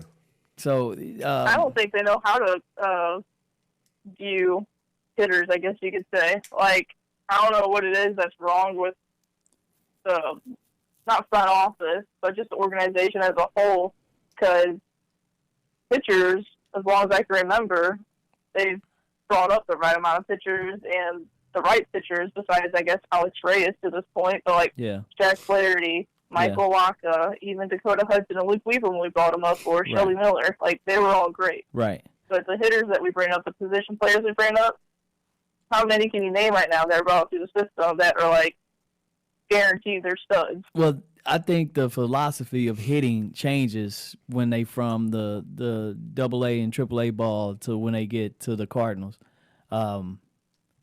And you saw that transition with the hitting coaches. A lot of people don't know what the hitting coaches do, but it's the approach to every at bat. Right. They have to be in cohesiveness of what the philosophy of your offensive baseball minded, however your strategy is. Right. It got to be conducive to what you're doing at each at bat and each approach of whoever you going against. And it's never on the same page. It's like always, without stealing signs. Right, without stealing signs. Is Matt Carpenter gonna be a 40 home run hitter, or is he gonna be a hitting doubles? You know, Yeah. so Contact hitter. those are different approaches and different philosophies. Right. Like his whole game changed since Yes. he started with us, and when he started with us, he became a good player. I wouldn't say good player, but he became a more valuable player the way he began playing with the Cardinals than what He he was is. another. Huh? Sorry, I didn't know. It's like it lags a little bit on the phone. Oh, okay. Yeah. He he was a leadoff batter, laying down bunts and everything, and now they got a switch on. They shift on him. And I'm like, are you kidding me? And that was what really messed his mindset up when he saw that shift. But no, I mean, just he did it. He did it a couple of times last year. He laid down the bunt down third. He got a double off a bunt, if I'm not mistaken, last year. Yeah. But when you start doing those things and make them play straight up, now you go back to hitting your doubles. You pop one, Right. But you're never gonna be a 40 home run hitter Right. And I think unless he get on that juice. that one because that one And he season starts stealing signs. Right. he was like a whole lot of illegal stuff gotta happen. I think it was like 2 years ago he hit like 38 home runs, and I think when he saw that, he was like, oh, well, there we go. That's because he was getting paid. I'm a power. Right. I'm a power hitter now. Let me change my game up, and look what happened these last couple of seasons. He ain't been the same. Yeah. Yeah. And I think I've mentioned this before, though. Like, whenever we were about to have our first full year of Aledmus Diaz, and going into spring training, the Cardinals just had their mindset of going Dexter Fowler 1, Yeah. Aledmus Diaz 2, Matt Carpenter 3. Yeah. That's what they wanted to do. And I've said this before, baseball's 90% mental. Like, you can't just move Matt Carpenter out of a position that he's been playing his entire life, Right. putting up great numbers, because whenever Matt Carpenter was in the leadoff spot before these last couple of years when he's been struggling, he was one of the best leadoff hitters in all of baseball. Yep. And I think Bernie Nicholas has talked about it to where he's been like all of baseball, all-time numbers and leadoff hitters. And Mike Matheny changed things up, and that messes with your head. And I think that's what honestly started it. And then baseball's changing so much now with the aggressive shifts, and now you feel bad for him because he was such a good player, like 2013 all the way up to 2015. But that was another thing I took out of the winter warm-ups was he literally genuinely looked sad and depressed, and he was apologizing to everyone. So, I mean, I'm rooting for him. I just don't know if it's going to happen. A couple of updates real quick. Jason Tatum, he departed in the third quarter against the Grizzlies. He injured his groin. And then also, and this is a guy I was talking about for a long time now. People thought I was crazy when I said this, but Antonio Brown has a warrant out for his arrest now. So that's going down. He's crying for help, man. Yeah, he is. SLU, they lost tonight against Davidson. Over a 10-point lead they lost. So they have not recovered from Dayton game. So, going back to baseball, Matt Carpenter, Dexter Fowler, cats like that, you can't allow them to go until the month of the season and they struggling and you still play them. Yep. You have to start playing talent over contracts, bottom line. And I know you asked earlier about, how they keep playing certain guys, older guys, because the Cardinals are too loyal to these guys. They don't have that backbone where they say, you know what, you just not living up to your expectations. We're going to go ahead and start playing Lane Thomas more and whatever else. I don't think they loyal to their guys. I think they more loyal to their decisions. They never want to be Look wrong. bad. Yeah. Yeah. It's like we paying this guy because he's gonna do this. Yeah.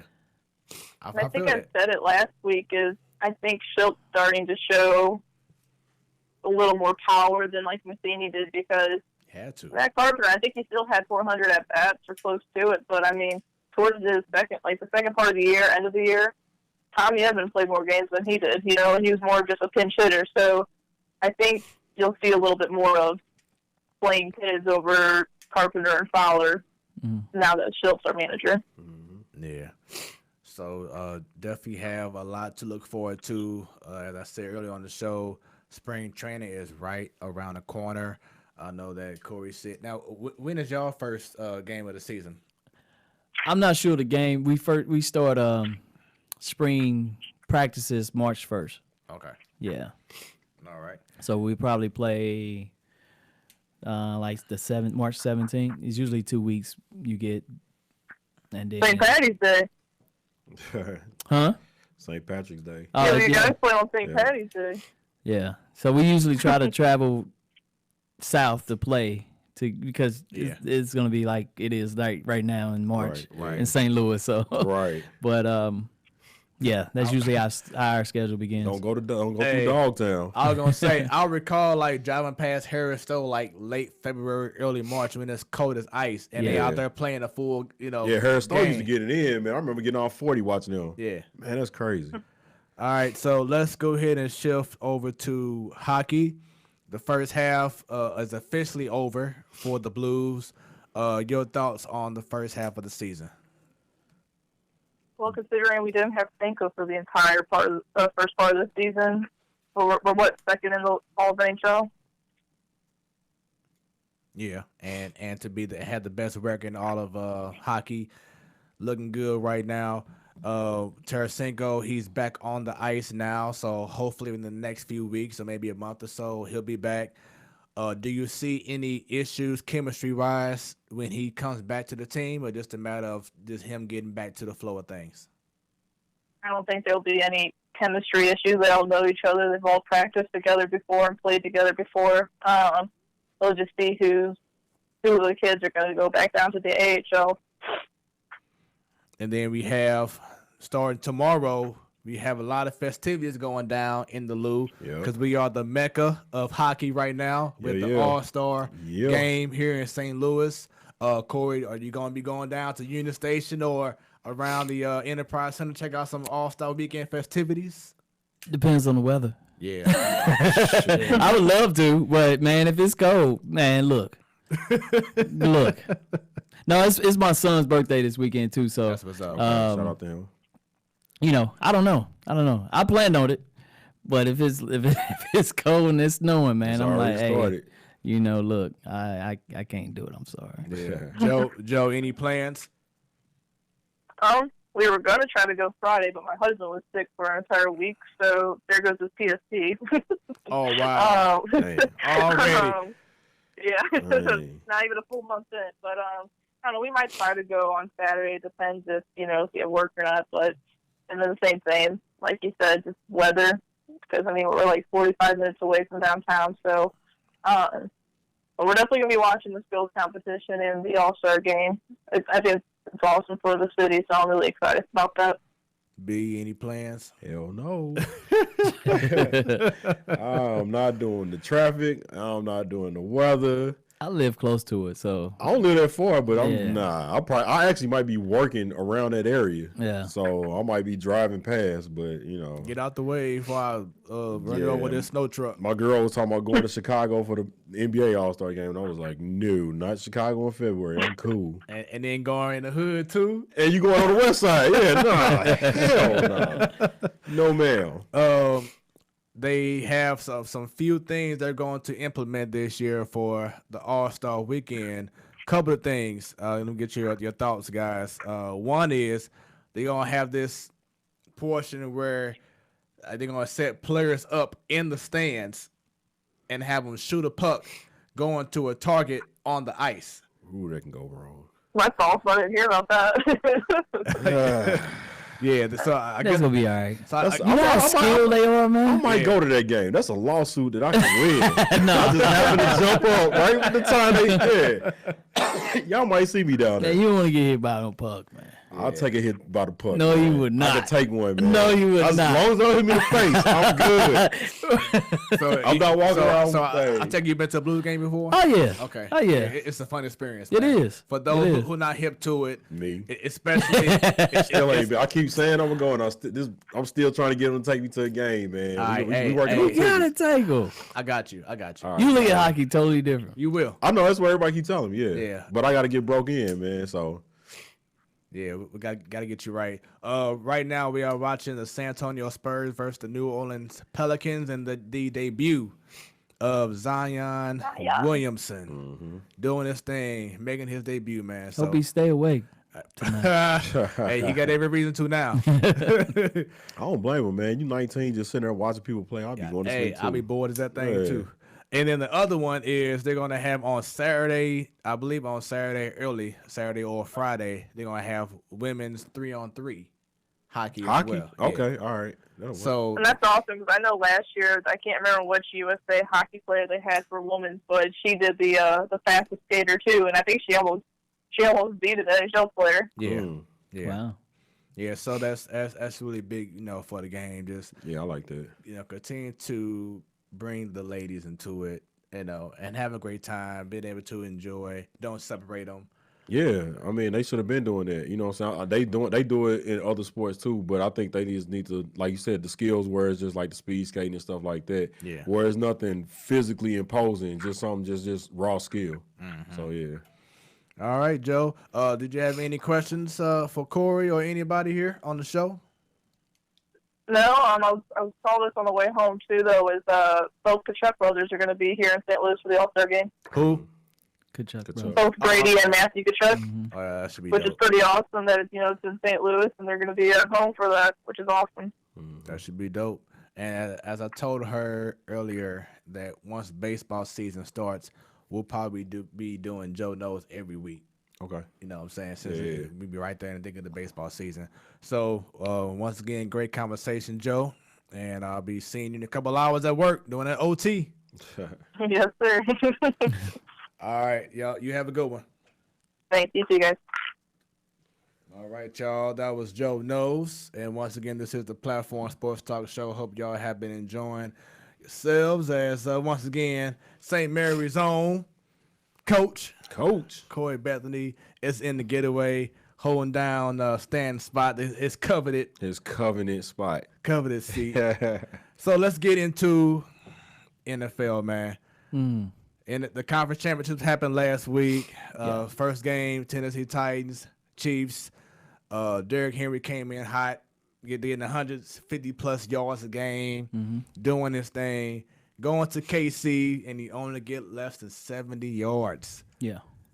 Thoughts on the Chiefs going to the Super Bowl, man? I had them going, not before the season, but in the playoffs. I thought they would beat Baltimore, either New England. Once Tennessee won and the way they was winning, I felt kind of concerned for the Chiefs because they struggle with, stopping the run. Yeah. And Tennessee helped them out. Tennessee bailed them out. They veered away from their game plan That and what was got it. them there. Yep. And the Chiefs capitalized and did their thing. It was kind of like what the Chiefs did to the Titans was what the Titans did to the Ravens. Yeah. Took them out their game. Yeah. And because I really thought that if they were able to get into the mind of or affect the mindset of Patrick Mahomes like they did Lamar Jackson, because he wasn't Lamar Jackson. Yeah. the well, I season mean, Lamar Jackson, he had to you know throw what I'm 50 saying? something times in that game. Yeah. Right. But you think about like the tackles that they made, or just seeing them out of bounds, they kind of Yeah. rattled him. They you played know? team football, team defense. And the Chiefs did that towards the Titans. With Derrick Henry being a free agent coming up, if you are a GM of the Titans, do you sign him to a long-term extension? Yes. Absolutely. Yes, you do. That's a franchise running back. Flat out. You know what I'm saying? He basically made Ryan Tannehill look better than what he was to me. And Yeah, because I think Tannehill had 8 attempts against the the Ravens. Man. And he didn't have to do as much, which I mean, it's a good thing. Well, it'd 'cause- make anybody quarterback. that's what I'm saying. right, Because right. your, I mean- your running game is that potent to the point where, other guys start working themselves available and he get more time because they so worried about Derrick Henry. He's So, durable too. Yeah, that's And that's one of the biggest issues of signing a running back is, will he last? And 6'3" and 240, 250, whatever he is, yeah. he's gonna last longer than most. So yeah, I think you do. I think you sign him, you lock him in, and you see what you do with Tannehill, or get somebody like a Tom Brady, possibly. Wow. And now you right Hot back take. to the I have heard AFC about that, Championship. too. Oh, yeah? I ain't hear that one. I have heard about Yeah. that. Ooh. And then on the other end, you had Green Bay and San Fran. At halftime, it was like 27-0. I was like, man, it's a wrap. Thoughts on that game overall? I kind of expected that. I had the Saints before the playoffs started. That's his team. Okay. Hey, you go out there and see it on my truck right now. Yeah. So I had the Saints making it. I thought it was gonna be a Chiefs and the Saints Me too. Super Bowl. 49ers, man. I put it on Twitter. They probably the best blocking team I ever seen. And I was going to say that too. they just destroyed Green Bay. And everybody say, oh, well, Green Bay wasn't getting off blocks. They made it to the NFC Championship. They know how to get off blocks. How many yards Raheem Mostert ended up with? Like, I don't know what he ended up with. But 200 or something. Around almost 200. Or It was over 200. And the crazy part about it- he was approaching Eric Dickinson record. That show they lying. That's the line. the crazy Mostert, he good, but come on, man. the crazy part of ain't that good. Right, come on, man. 200 yards in a playoff game? yeah. And the crazy part about it is Coleman goes down and they don't skip a A beat, beat. Exactly. which means what? The Everything O-line. up front. Yeah. I mean, just the old line, They the bit- tight end, the Man. fullback they use. I can't even pronounce Well, the they- dude's I name. The think- dude with two Z's in the last name. Yeah. I think Kittle got his first catch in the second half. Yeah. And he don't care. He enjoy Oh, yeah, blocking. yeah. So I they made it a game late, but they physically took it to Green Bay, and I was did. so proud. Raheem Morris had 220 yards Told you. and 4 touchdowns. Mostert was balling, baby. Mean. So we're going, Stan, B. Baker and I will save our predictions for the Super Bowl, but who do you have going all the way? Man, and so this a pick'em game for me. I'm an offensive coach, so I love when I watch football. I root for both teams unless it's the Cowboys on their offense, if that makes sense. And I'm always in love with Andy Reid and Eric Bieniemy calling the offensive plays. They're always innovative. Andy always been innovative, and it looked like Bieniemy kind of took right up following him and being, his mentor of that.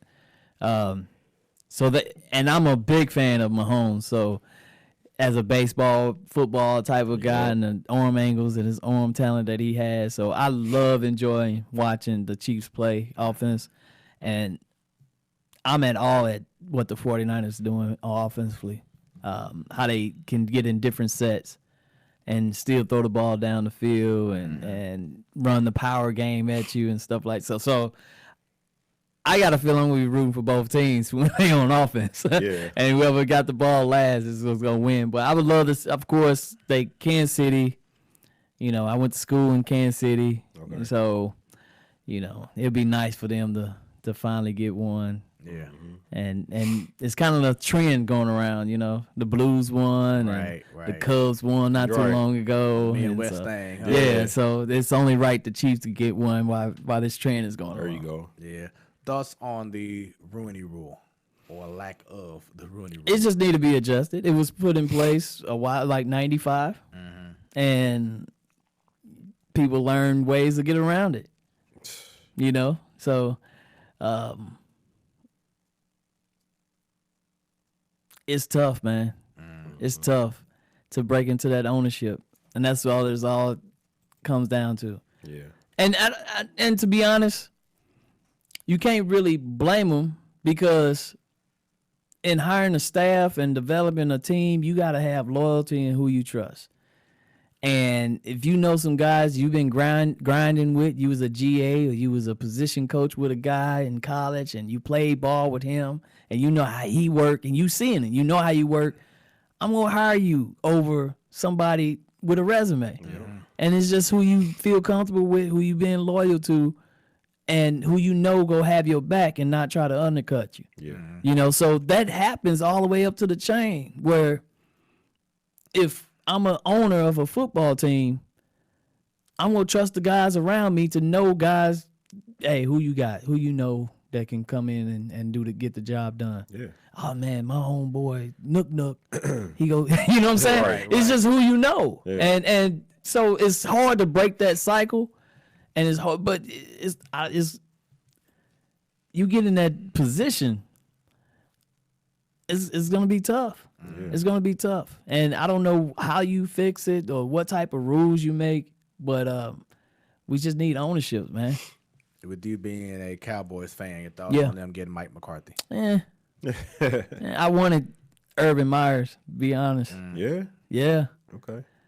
some new blood in it. I mean, you don't have to know the NFL game to know the game. True.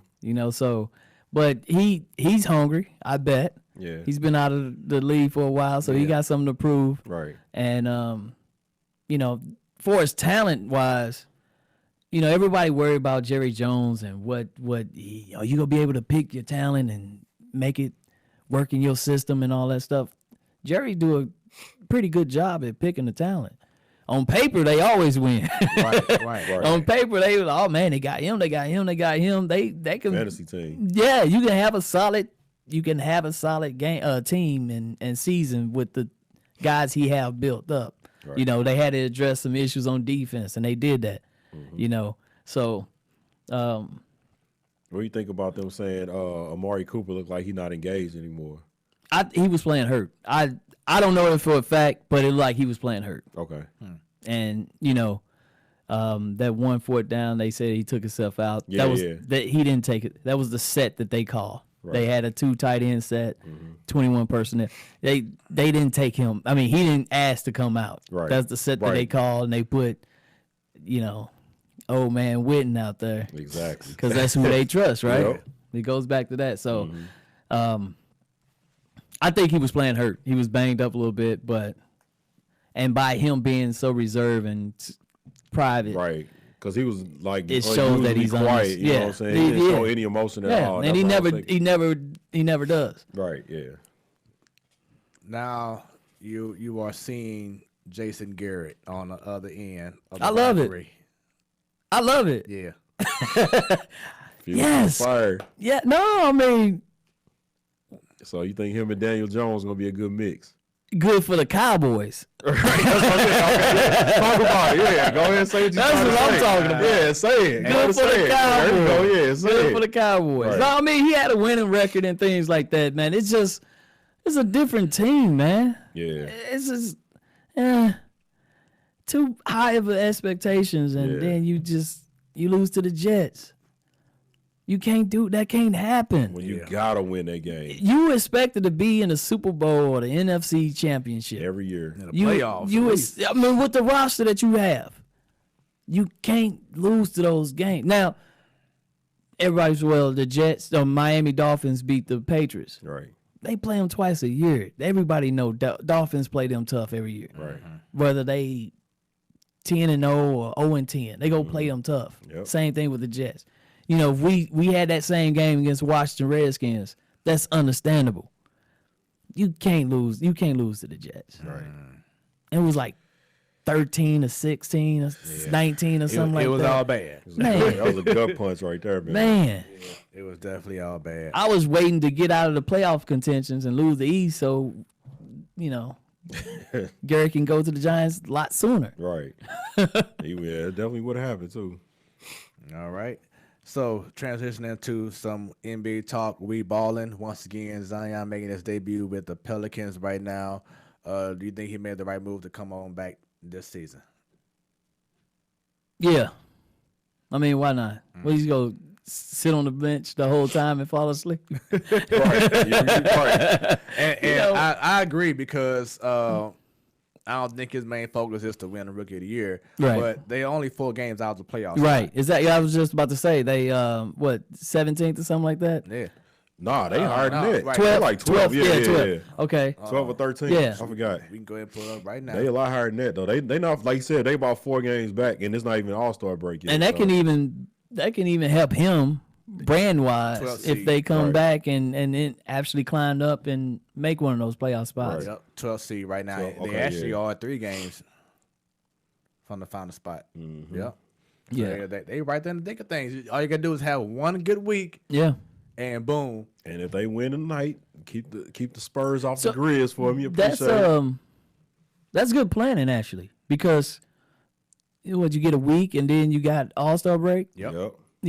So if you have any type of setbacks or anything like Got time that, to you take care you of got yourself. time to Get right and Yeah. get ready for the the stretch. dog days of the season right there. Yeah. Man.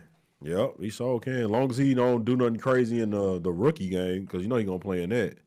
So, What are your thoughts on the success of Chris Paul and the OKC Thunder right now? Because I did not see this coming.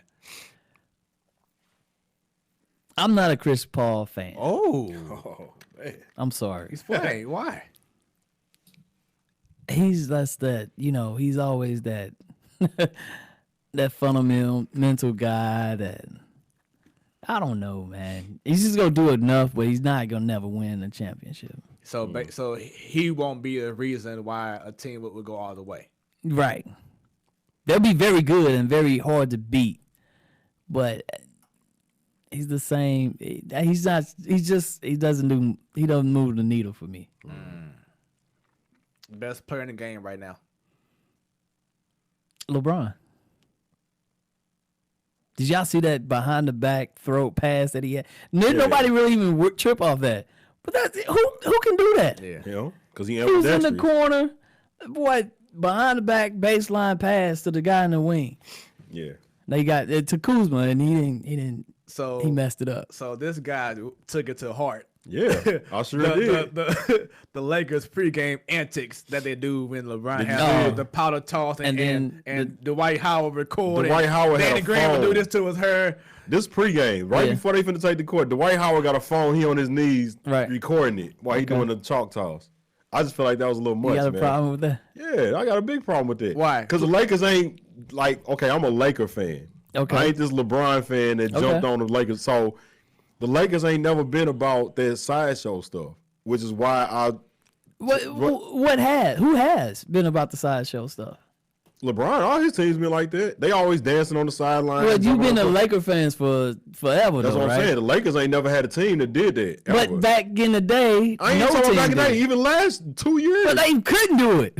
Well, even when we won the whack. championship, okay, in 2010, They was 2009, we never, But but at even that- still, we never okay. been that Go ahead. type of team. So it just kind of bothered me because I'm like, okay, here come that sideshow I was worried about. That's the only thing. Like, well, I told him on my very first show with them, when they asked me, did I think LeBron going to Lakers would be a good or bad? This is before he even came. I said, only reason I think it'd be a bad thing is because of the fan base. And I So was like, you is worried about the stars being bigger than the Lakers, I'm worried about being them not bigger than keeping- the organization. No, I'm worried about them losing focus on what you're trying to do, which is why, like I said, and then they just so happen to get blown the hell out the game after that. So what's LeBron focus? What is he I didn't trying say to do? LeBron. I said the team. See, everybody keep thinking I'm taking the shot at LeBron. No, I I'm said not saying you take a right. shot at. LeBron know how to win championships. We already know that. Okay. But you got, like I said, with Dwight Howard, Howard. I was like, it's a reason we got rid of him the first time. You know what I'm saying? He too goofy. He always been that dude. He always a goofball. We need you to focus. So now I'm worried about your influence on guys like JaVale McGee. You know, Quinn Cook, I ain't never seen him be extra when he was at Golden State. Now you kind of biting into this thing where, okay, now we clowning around, this and that. And it might not be a bad thing, but to me, it worries me because I'm like, all right, this is what I was worried about, that sideshow. Right. Because I'm like, we worried about winning championships. And we still ain't beat the Clippers yet. They losing to all the top teams, Milwaukee, Toronto. They losing to them. So okay, they got a good record, but they got an easy schedule so far. You're right. Now you talking about the second half of the season when everybody coming for them now, and then AD fragile self starting to break down, like I said. And I was like, this is what I'm worried about. That's why I said I always worried about this team because of reasons like that. Okay. So they said I was overreacting. I'm like, nah, I seen it coming though. And I that's what can I'm feel worried that. about. I'm like, they need to nip that in the bud. I get and that. they don't have the kind of coach, even really the coaching staff, to stop that. And somebody step in and be like, hey, bro, look, we here to win. Like, this is a big game. We on TV. This is a rivalry game. We playing the Celtics. We only play them twice a year. This is the only time we playing them in Boston Garden this year.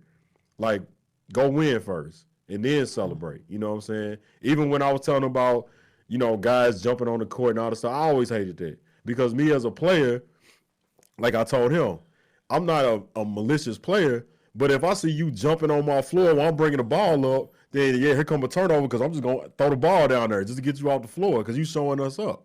You know what I'm saying? And we saw it last night with the brawl with Kansas. Did you see what led into that? I'm about to bring that up too. The dude got a block shot. He stand up and we banging. That's what happens when you start trying to show up when you being goofy and you run into a team that ain't finna play that. That's what's gonna happen, and that's what I'm worried about with them. The show, the antics. Lakers Showtime is show. Showtime. Showtime. Right. That's on the court. You worried about Showtime. Showtime was always what? On the court. When did you see Showtime before the game? Jumping on the court. I get it. Doing all this locker room stuff. I get it. Yeah, so that's what I'm worried about. Like Showtime, okay, show it on the floor. Behind the back. I think the Lakers make some moves. I think they make some moves. And they get it situated. I hope so, man. I ain't saying they not. I'm just like I told him, I was like, I feel like that. Okay, the chalk toss last week, Danny Green did. Yeah, he a starter. He's supposed to be at the table. Yeah. That's fine. All right, so look, my question. How many times were they doing this last year? You say what? How many times were they doing these antics last year? Who, the Lakers? Yes. None. That I remember. And did they have a winning season last year? Nope. So it don't matter. No, it do matter because they lost the game I was just talking about. It's just one game. See, that's what I'm saying. See, that's okay. So if they didn't, and I said that we'd be cool. If they didn't do the antics and still lost, then I think you still trying to be looking at this. It's because they roll their pants up too tight. No, it's almost like no. It's almost like remember when Corey Spinks came in, he was dancing all the way down the aisle. He got his butt. You don't like that, but that don't mean he wasn't focused. Right. No, I said them. Yeah. It's not about. It don't mean that the Lakers not focused. Look. They wouldn't focus that game. Look, B. They are 8-10 their last 10 games. I guarantee you, all 10 of those games they were doing the same routine. So it got bad when I said the bench players got involved. That's right. what I'm saying. No, I'm saying, but the guys. He got a problem with Dwight Howard. I do. Right. But look, so he admitted that during the season. That's I'm why a hater, man.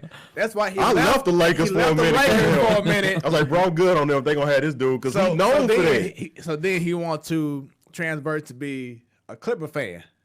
But then when he started seeing Dwight Howard playing his best ball, no, that wasn't it. Come on now. It was because Kawhi kept sitting out again. I thought he was done with that. I told y'all. Once that low management kicked in, I was like, see, now I'm not rocking with that, man. But you also said, on congrats, you were right. Y'all told me about I gave Dwight his props. Right. But that ain't why I came back. But my whole thing is that the reason why they're doing all this right now because JaVale McGee is playing some of the best ball of his career. The whole Dwight Howard is playing the best ball that he's had since probably 2009, 2010. Right. You know what I'm saying? Facts. And now he's going to the All-Star game. Well, and he's going to be in the slam dunk contest. Yeah. But these guys, now Quinn Cook, he ain't playing a lot, but he doesn't have to right now because the team is still right. And there's no knock on him. Like I said, you can have fun. My thing was, in that particular element, I'm like, when have you ever seen a person that's not finna start go to the scores table before the game and do all of that? That's all I'm saying. Who else go record it? Hold on. Did you not see like 15 cameras behind him? What you need your phone for? No, man. He wanted to tweet that out, man. He wanted to go viral. That's what I'm saying. I'm going viral before a rivalry game. But look, my thing is, it's the same. I know you can attest to this in baseball or any other sport. Yeah. It's just all about being together as a team. Facts. I agree wholeheartedly with Let me tell you what we do baseball. And you won't believe it. I got videos. Okay. You got the receipts, y'all. Our head coach, Sam Curl, shout out to him. He has his meeting at the home plate. Shake the guy's hand. He runs to our guys. Now, we don't rehearse this. The guys come up with it all on their own. And he runs into the crowd, whatever they do, and he participates in what they doing.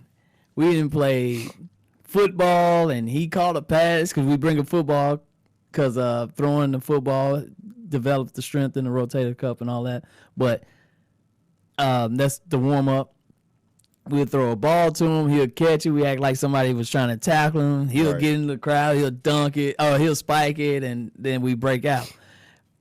We even did WWE wrestling matches. All this before Yeah, that's what Milwaukee do. baseball. Right. This is all of this before we go and take the field or we, grab our bats. Right. And everybody would. I mean, if you was a St. Mary's High School Dragons fan, you're like, look at them over there. That ain't what I'm talking But about. we was doing all his antics before the game. Right, everybody do that. At the table. Right. But how would you feel if the pitcher was getting up and he took the bag and he throwing them, the chalk bag up, and somebody from the dugout came out and was recording him doing it? Right. That was we got. I mean, we done done. That's the same thing. We didn't done. We didn't got. No, I ain't talking about before. I'm talking about actually when the first pitch about to go off. Right. We literally about to take the field before this happened. He has the meeting with the other coach. Right. He runs over to us. We do that before we take the field. Yeah. And they come up with the most bowling balls. They knock down the pin. They all fall down. It's it's fun, but the reasoning, what it does though, is gets the other team watching us. Yeah. So they want to, and it's a mind game, and we don't even plan it that way. Yeah. It's funny how it progressed throughout the season, and maybe that's what the Lakers doing. Wait. Question. So, let's say they do the same routine at Staples Center and beat Boston by 20 points. How you gonna feel? I said, look. No. I still feel the same way, and I'm gonna prove why. Yeah. If you notice, when I posted it, it was before they even scored the first bucket. Remember, the Lakers up 8-0 when the game started off, or 7 or something like that. They started off hot. My thing was before the game even started, I recorded and I was like, "See, this is what I'm worried about." But because my response is that they was doing the same thing, even with bench players. Games before when they had like a 5, but nobody 6 never game brought their phone out. Yeah, did. I didn't see that part. I didn't see that part. Yeah. Okay. The White House was already doing that while they were in the middle of. I'm with you though. Why you got a phone on the bench? Right, that's what I'm saying. Yeah. And then my thing is, okay, so the reason why I got a problem with it is because I know how I was as a player. I know how dangerous it is. Like what I said when we played them. When somebody try to show you up, I know what to do to certain players. Like you might already mentally got them beat. Like you like, damn, the Lakers in town, they big, they got LeBron, I'm starstruck, blah, blah. But then when we do something like that, you be like, man, for real? Oh, you know what? You see that dog? Like, these cats think we a joke right now. Waking like, up asleep. But that's the beauty of the game. Like Herm ever That's say, true. That's why you play. That's to true. win As a sports the fan, game. I would love that. As a Laker fan, I'm like, nah, bro, let them sleep on us. We need this. We need this season. You know what I'm saying? So, like I said, I ain't hating on it. I kind of am. You are. Right. I kind of am. But it's for the reason is, like I said, selfishly, I just want my team to go to the playoffs, win the championship. Then after we win, let us get this one. So then y'all can start playing around. So basically, you want them to act like the Spurs. No, hell no. No, I'm not taking it that far. Never. I would not be a fan of them if they start acting like the Spurs. Ain't no daggone way. Just don't bring the phones out. Don't bring the phones out. Yeah, that was just a little too much for me. Like, you got professional cameras all around. What's the point for the phone? Besides, you just trying to be goofy. Because I don't like Dwight Howard, flat out. Yeah. And that's my big problem was he was a part of that problem. That was my biggest take. All right, There, y'all. So it. that was NBA talk. We balling. Yeah. This has been an incredible show. Yes, We're about to sir. wrap this up. Yes, sir. Last few segments here. Go through it real quick. Up Yeah. next, we had congrats. You were right. I believe you was on the show when we had it at a smoke session. But if you don't remember, if you know anyone that said something in the past that came true, you would just shout them out and say, "Hey, congrats, you were right." So with that being said, do you have anything? Steven Anderson, my cousin, congrats, you was right about the Chiefs going to the Super Bowl this year. You said this is y'all year, y'all learned from last year's mistakes, and y'all in the beginning when Mahomes was hurt and they was kind of looking down, I felt like they weren't even gonna make the playoffs, and he said they was still gonna make it to the Super Bowl. So Steven Anderson, congratulations, you was right, man. Ronell Jackson, congrats, you was right. Mr. 49ers himself. When they was bad, he said, give us a couple of years, CB. And so congrats, you was right. Okay. I guess mine would have to be T-Bone because he was definitely pulling. He's a big 49ers, San Fran yep. fanatic, and he was just saying, "Watch out for this team." And now they made it to the Super Bowl. So I got to say, T-Bone, congrats. You were right in regards to your 49ers. Yes, sir. All right, up next we have. Let me pull this back up. All right, up next we have. Is this your leader? So this one here, you recall. I remember this one. You recall one. So once again, if you are in the trenches and you are comparing two guys, which one would you feel would be the better leader? B. Man, all right. This your leader, Darrelle Revis Oh, or Richard Sherman. I wonder why you brought that up. If y'all been paying attention to Twitter, boy, they've been going in at each other. So, in today's game, not back when Revis and them was playing, but in today's game, and Antonio Cromartie kind of touched on this a little bit, why he felt like he had to defend Richard Sherman, which was also a teammate of Darrelle Revis, was kind of shocked me. And him and Richard Sherman, for what I understand, don't really get along like that. So, is this your leader, Darrelle Revis or Richard Sherman? If you had to pick one of them to play for the 49ers on Super Bowl Sunday, which one would you pick? I would have to say Revis. I mean, it's a reason Which why. Revis? It's What the top is? Well, okay. yeah, because Revis in his prime and Richard Sherman in his the prime. reason Okay. why they called it Revis Island. Yeah. That Revis. That one, yeah. yeah. Shut Because, down Revis. Like I said, it's self-explanatory the reason why they called it Revis Island, because he would shut down any guy. It wasn't by being in a zone defense like what he was complaining that Sherman was Right. doing in the conference championship game. Even though Sherman was doing what the coach That's said. their scheme. You know what I'm yeah. saying? That's their scheme. If it works, it works. I agree. Like with Floyd Mayweather. You don't like that of his boxing style, He but 50 you and still 0. can't beat him. He 50-0. So you keep on going until, someone cracks that code. Right. And that's how he plays, how he play. But yeah, I would say Revis. Facts. I agree. I Revis. Yeah. Well, you know how I feel about Richard Sherman. So I was like, man, it's just always seemed like when somebody get a angle on him or a big play, he always end up hurt for a play or two. And then he come back on the field like wasn't nothing wrong with him. All right, so this should be a good one.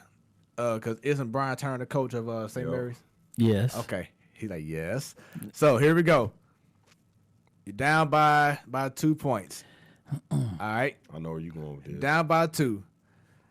Which player do you want to have the ball to hit the game-winning shot? Do you want your boy, you're going to be on the spot, Brian Turner, or do you want Joe I Shelton? knew you was going to say that. Come on, man. I knew already. When you said his name, because they always compare it to each other. Yeah, I know. Yes. That's not fair. They watch it. You gotta say it. No. You gotta say. Oh no! You gotta say something, man. You gotta make a pick. And Brian, if you're going to be on the show, let Corey know, let us know, whatever. We got you, bro. Yep. Game on the line. 10 seconds left. You got to go all the way from the other I'm court. going to go Brian Turner. Because we won the faculty basketball tournament last year. That's why. And he took the game-winning shot. Okay. That I go with that. So was that the one that the video y'all had with Mo Better Sports? Y'all had a game? No, not okay. that one. But he cooked in that one Yeah, too. I saw that. Yeah, he cooked in that one. But he had an injury, so okay. he's on the shelf. But no, it was the school, us the faculty playing against the kids. Got you. Right. Got you. Hit the game-winning shot. So So I still there you go. got it. He still got it. All right, you got anything? Oof. First of all, why you thinking? I'm gonna say Joe because Brian passed me the ball with 3 seconds left. Was He it in the right Y play? League. Hell no. He gave me the ball. I'm over the hill. So that's my take on that. Just to mess with him, you know what I'm saying? He gave me the rock in the YMCA game a couple years ago, and I felt like he had the clear mismatch. So Aaron Hernandez is a hot topic right now. Yes, sir. Okay. You saw a documentary? I have not seen it I yet. ain't neither, I man. got to see it too. Yeah. I heard what they had to say about it though, but I haven't seen it. Is this your leader? Oh Lord, the Killers. Yeah. Yep. You already know. Aaron Hernandez Oh, or not Ray Ray. Ray Ray. Oh God.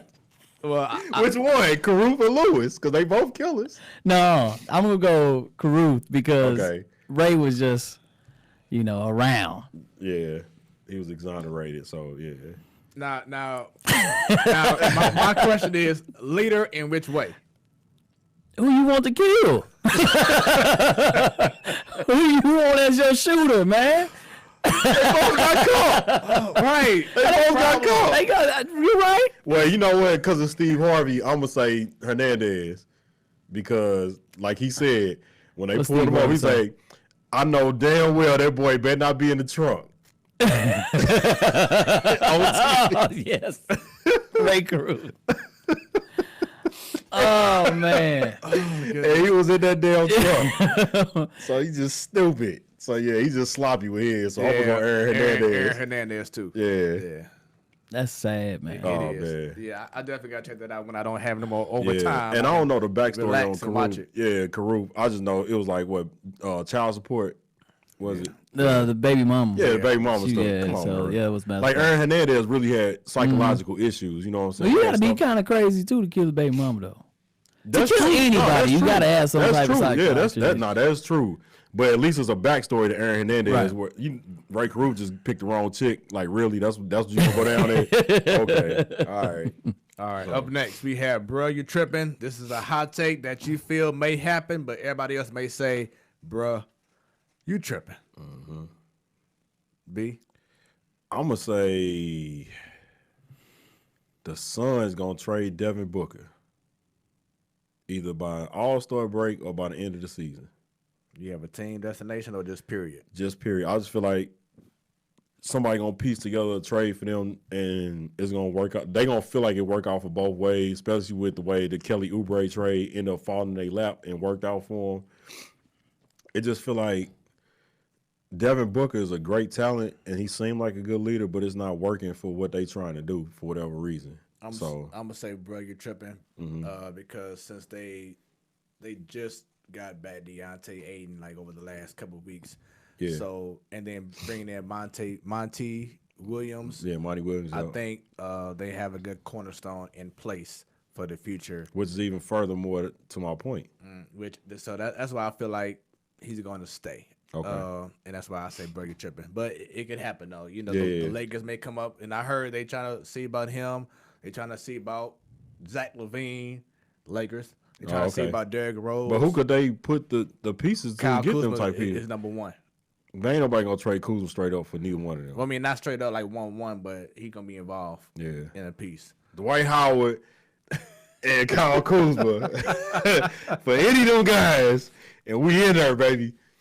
Nah, I was just playing, but yeah, okay. That's just my bro. You tripping? So We'll keep it with basketball.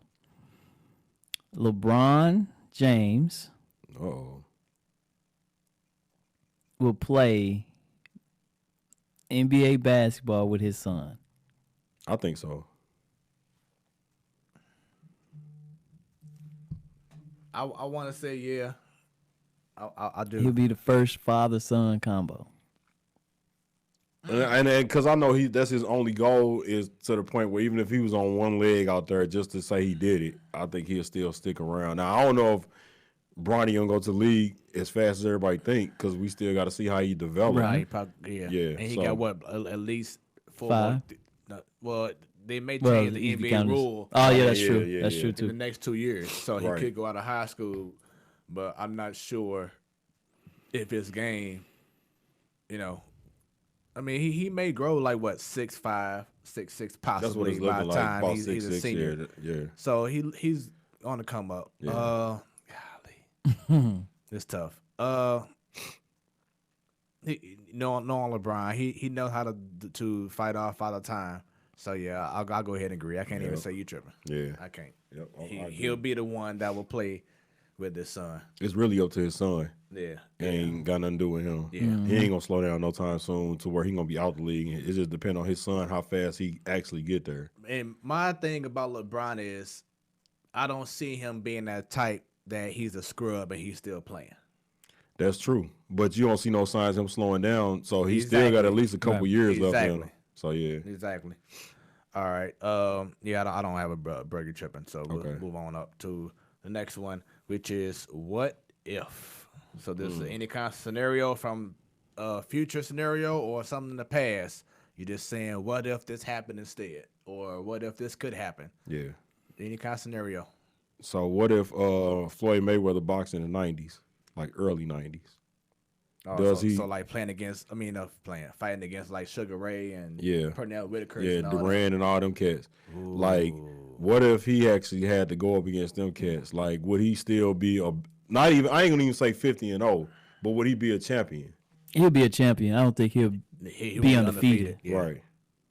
And the difference is they were boxers. Right. Exactly.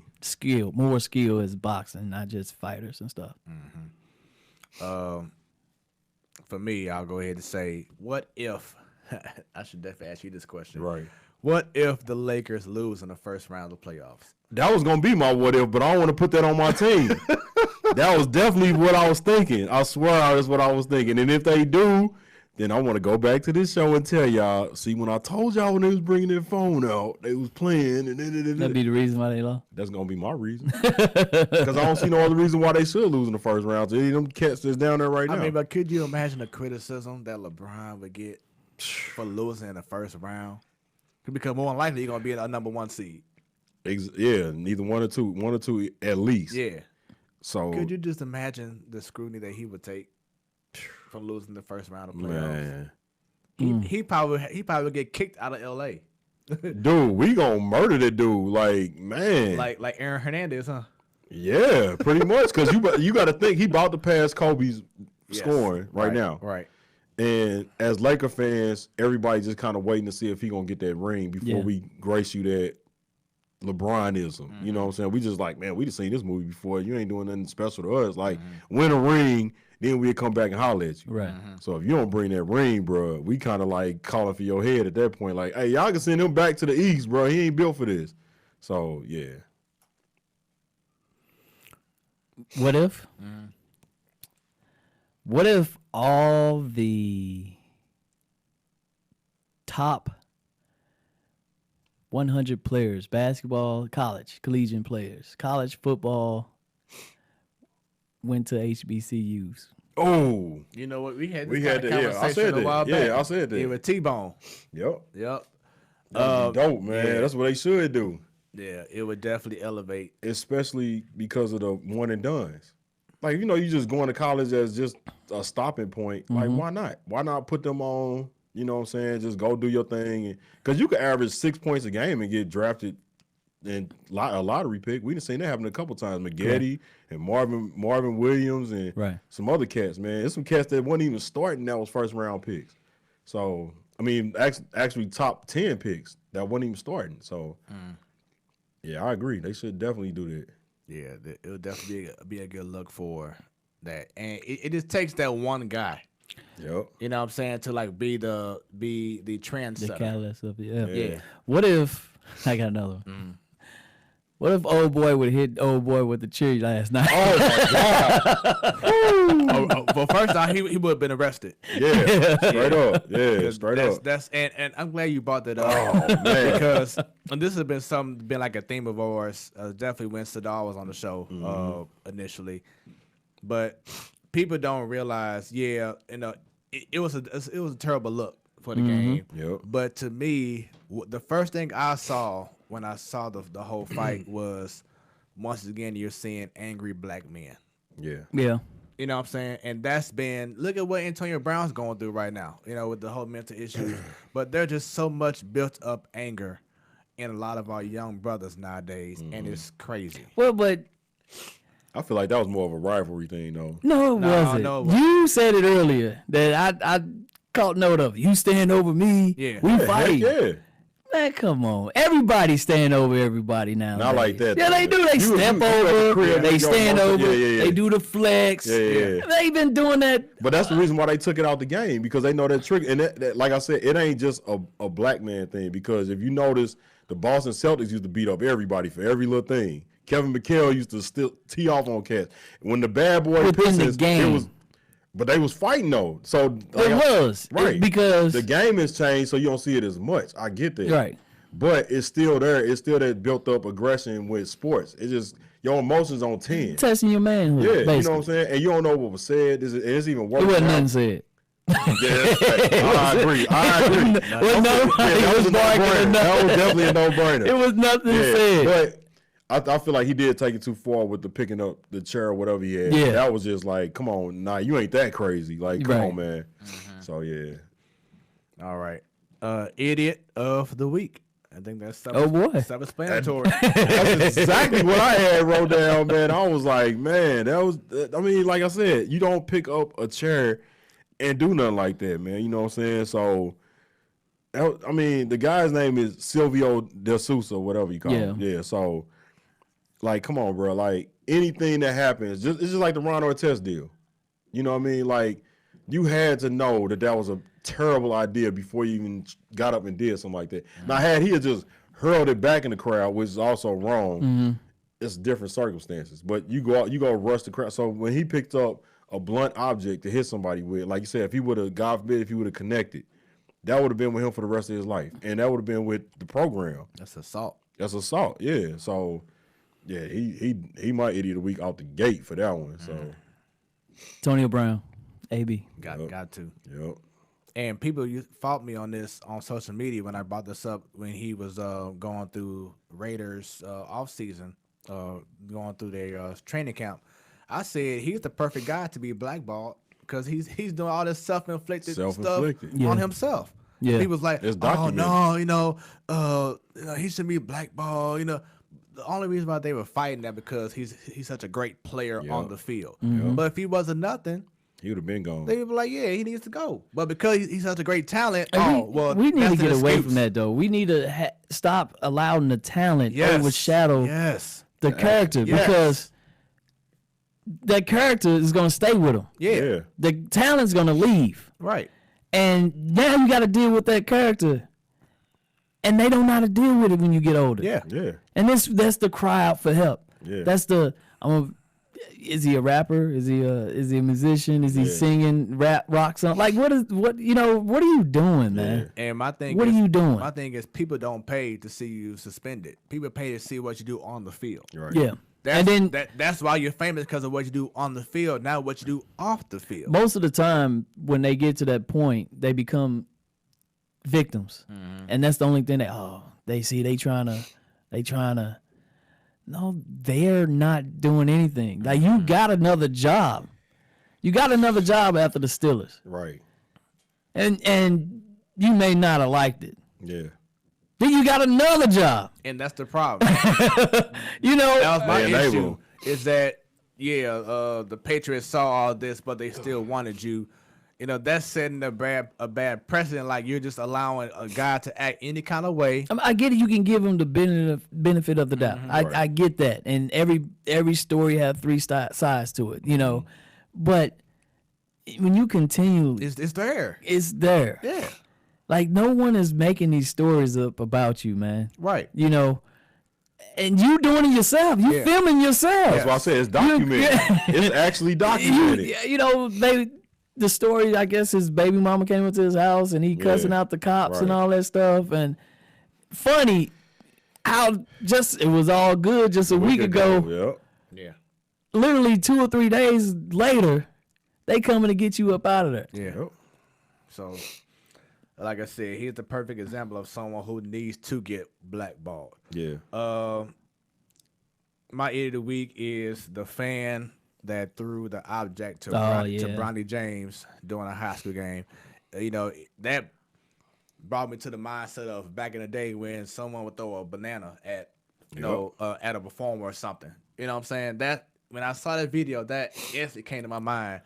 it just still the disrespect. They kids, man. At Shout out kids. to the ref for noticing that. Yeah, that was he handled 'cause it real he good. did. Yeah. He was like, "Hey man, get somebody Right, throwing out here." he made security get up and find it. He's like, "Nah, they threw something at him." Yeah. He pointed out and everything. Because Bronny didn't feel it, but He like he what's saw going it on? coming. What the Yeah. heck? But it just terrible. Just terrible. Yeah, that's sickening. All right. So, and in regards to high school basketball, because there's been a barrage, especially this year with Bronny James. There's been a barrage of telecast games, Yeah. and I heard something that I didn't think about until he said it. But Barkley on NBA Inside the NBA said that these high school kids should start getting paid for this. Do you agree with that? They should start getting paid. Oh, my goodness. This is like college guys, man. Derek Pitts, shout out to Derek Pitts, HD Fitness.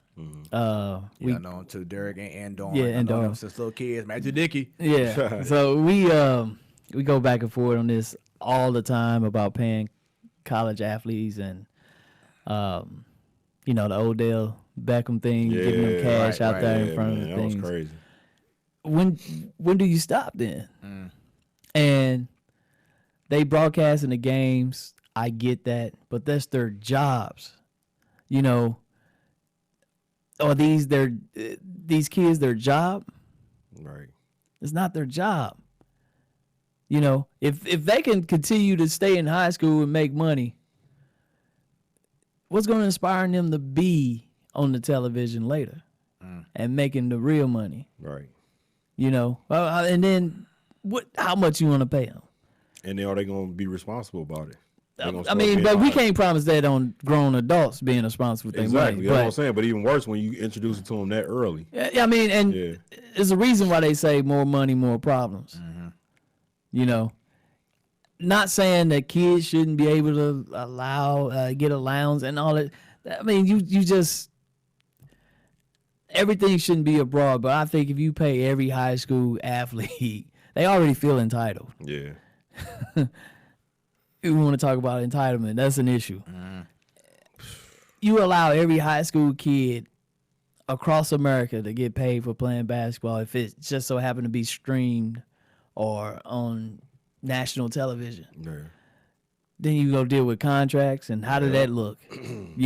Somebody getting cheated. Yeah, and the team y'all played against not getting with the right. team, And so now you looking at, okay, if a kid going in the stands and pick up a chair, who's liable for that if someone get hurt? Yeah. Is it the schools now?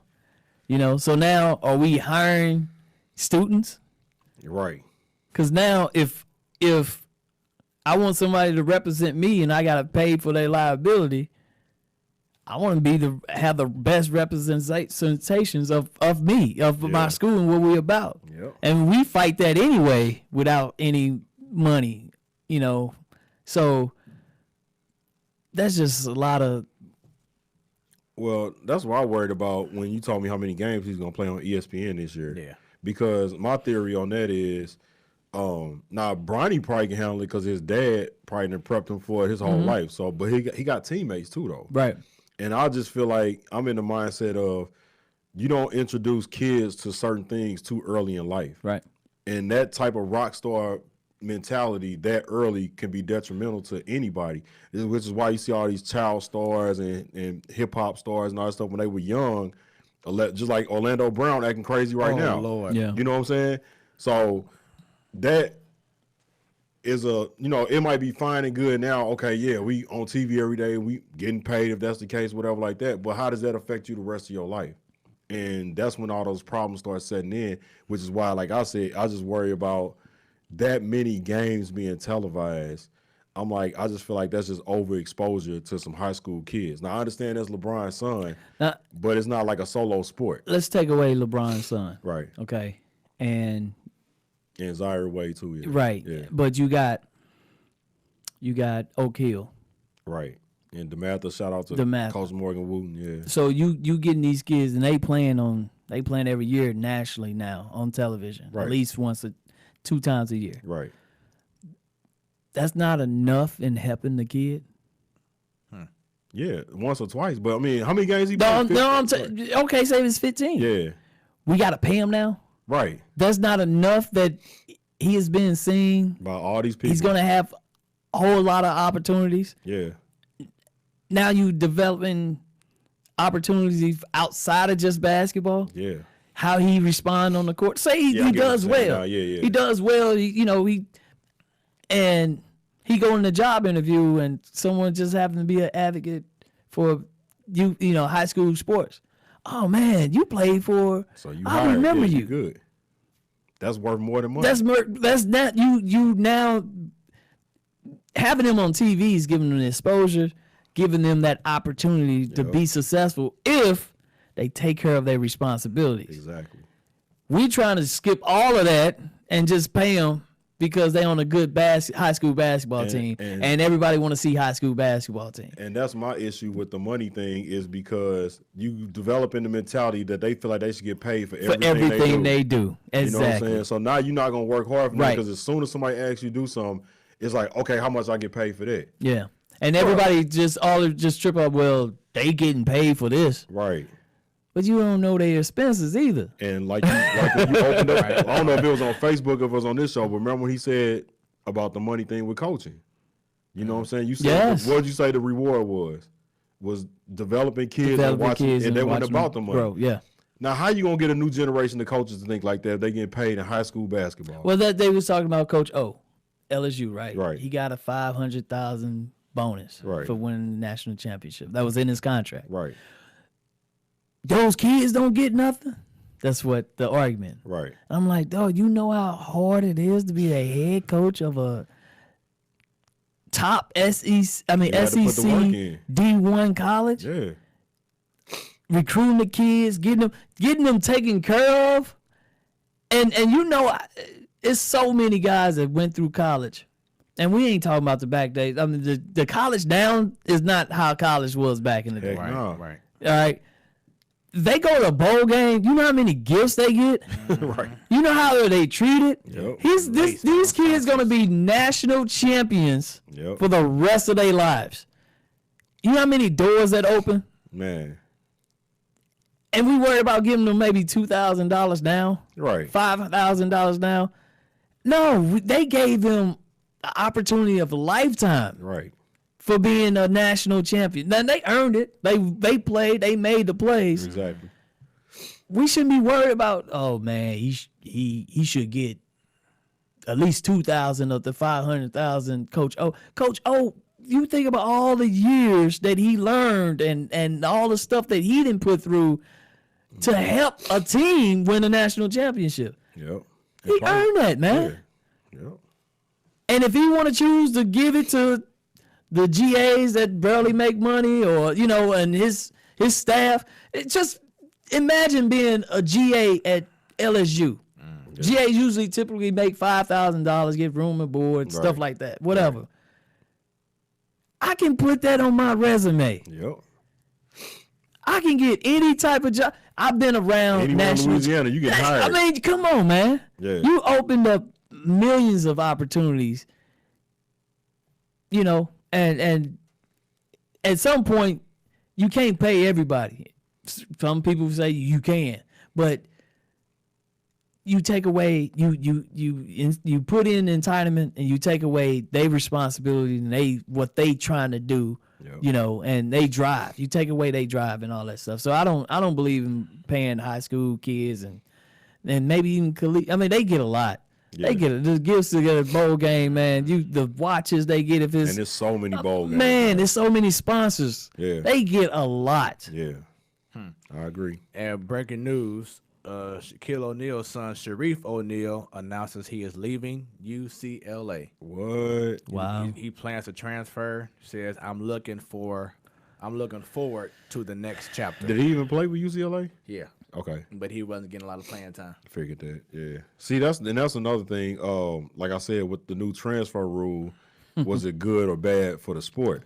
Because now, like I said, you had JQ left Villanova. You got Mario leaving Mizzou. Now you got him leaving UCLA. Like, kids can just up and be like, oh, I ain't get no playing time, I'm out.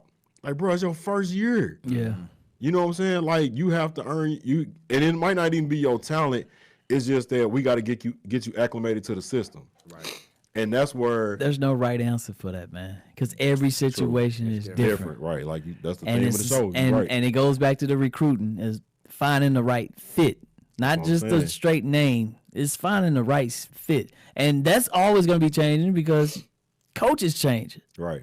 you know, and the systems change and things like that. So I think you got to have the transfer portal.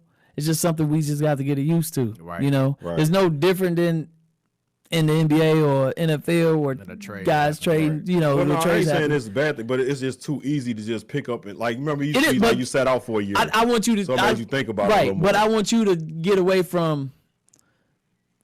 They only transferring because they don't have playing time. No, I'm not saying that's the I only know, but- reason. I'm saying, but No, that's I'm been, not saying that's you. been the theme. I'm not saying with you. the players that we seen now. I'm not just saying you. Oh, yeah. That's what people automatically think. Right. Oh, he ain't playing, so he transferring. Well, when they document it like he just said, and that's what cats keep saying, oh, I ain't playing enough. Then it's like, okay, but That's you should have figured that out, like kind of on the visit in the pre-season No, and all that stuff like that. And Here's then- the difference, though. Here's the it is. difference. It definitely is. Here's the difference. When they recruit you, they gonna love you. Right. Trust me. They, yeah. I want you, I Right. want you, I want you. And when you get on, oh, you haven't proved nothing to us. Right. Who are you? You gotta earn this, Right. you know. And so now you go from being the man, being highly recruited, could have went anywhere in the country, to you gotta earn 5 minutes on the court. But that's what I'm saying. So you think you going to another school gonna fix that? Yeah. Because the other school might be the same way. Yeah, Then- okay, then yeah. That's cool sometimes- and all, but you still got to earn It's gonna your be that. salary too. It's gonna be like that everywhere. But Right. sometimes people fall in love being recruited too, or being wanted. That's Right. true. And that's what I'm saying. You can't get into the mindset of that because, okay, Sharif leaves UCLA, goes to wherever else. And then what if they do the same thing there? Now you done wasted 2 years. Yeah, but And you I- can also say he could stay there That's what I'm saying. and never and flunk out. Maybe it's affecting his grades. well, he should have said that then. Ain't nobody gonna say I'm leaving because failing. man, I'm failing, bro. Ain't no cats that did it. man. There's plenty of cats that Right, do it. right. Nobody admits to it. Right, Yeah, yeah. man, I'm flunking out, so I gotta go back to this JUCO. Yeah. No, this is a man. They ain't working out here, bro. Yeah. I'm finna go to JUCO to get recruited again. Yeah, I was that dude. You know, so I never had good grades. Ever. but Trust me. you know the transfer portal and all that stuff. I mean, bro, Yeah. you can look at the last Heisman Trophy winners. Right. If they stay, if Jalen Hurts stayed in Alabama, Right. Bless you. Thank you. will he be able to get drafted?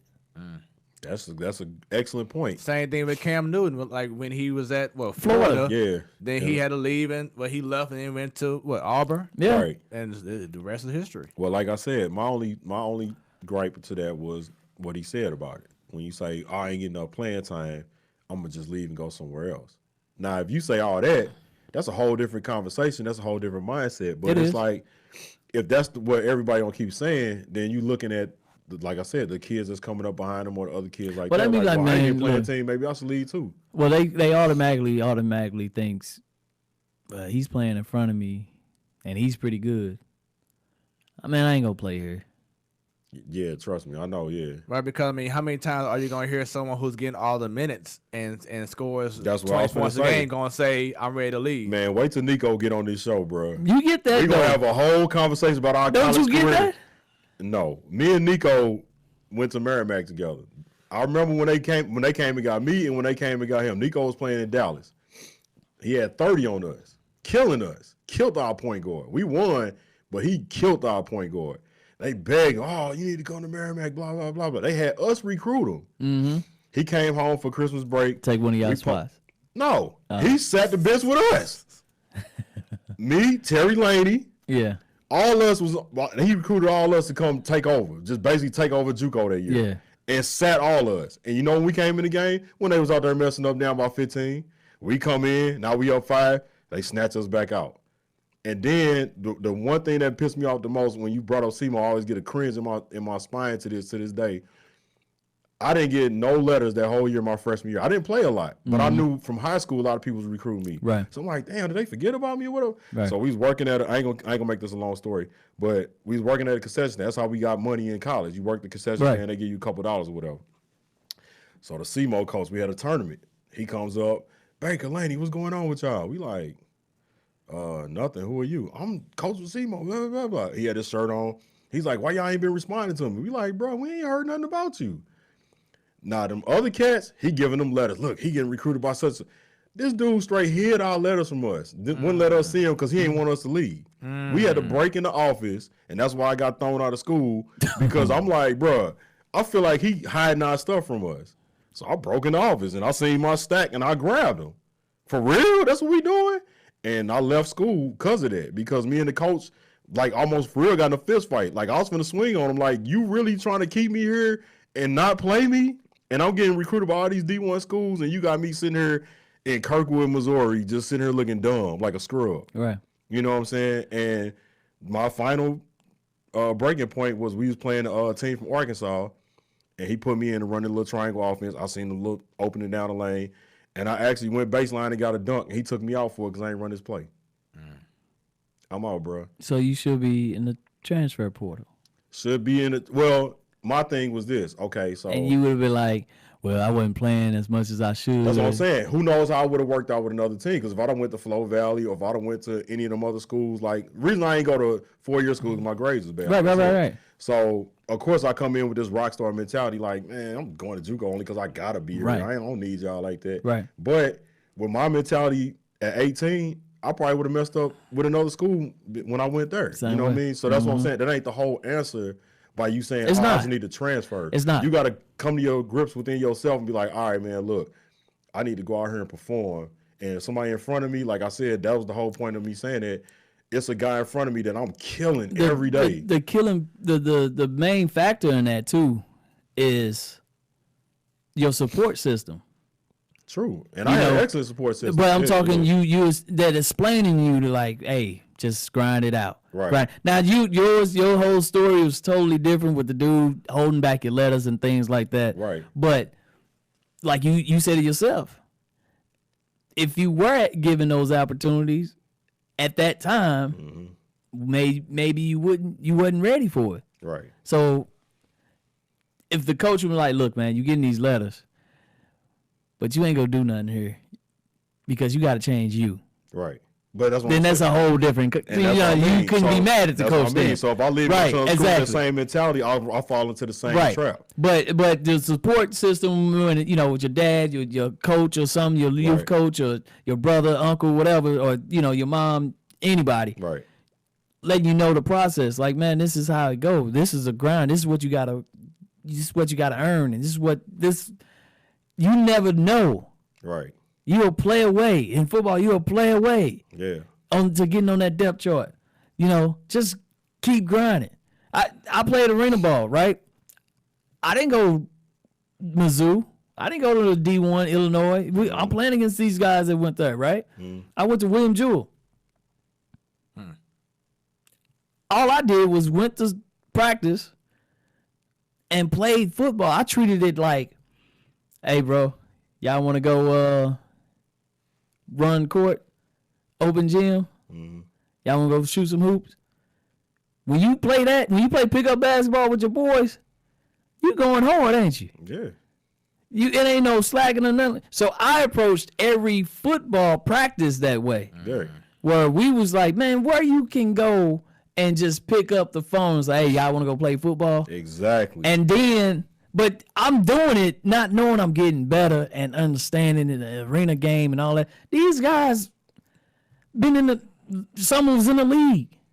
I played with Terrell Washington, who's with the Houston Texans.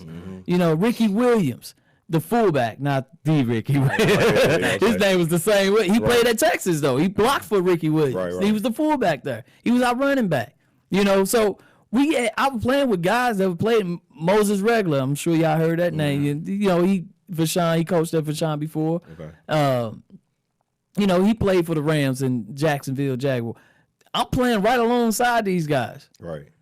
because I had a support system that was like, man, look, you wasn't expecting to play at arena ball anyway. You know, you wasn't expecting doing this. So go play your game. Do what you do. Go grind and have fun. Why you can do it.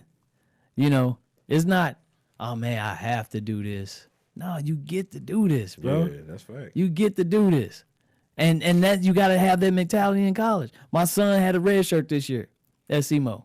You know, and he come from playing, it's not coming off the field for the last 3 years to, dude, I'm killing in practice. I'm this and this. I'm the scout team this and all that stuff.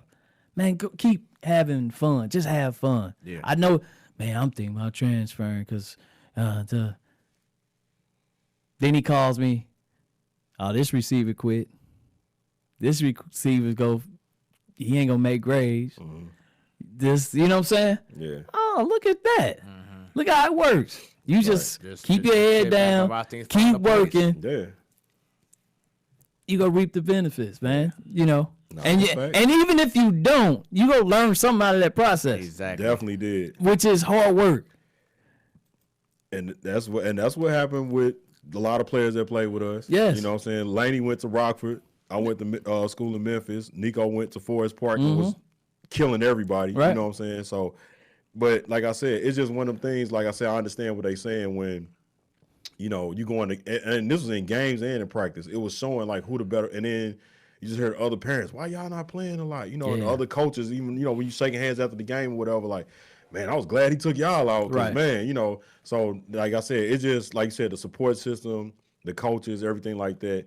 And it's just the transferring part takes a lot out of you too. It And a does. lot of people don't understand that. And you then- can go ahead. I'm sorry. No, you good. That's it. I Yeah. was just gonna say, like for instance, with Cartier Gordon.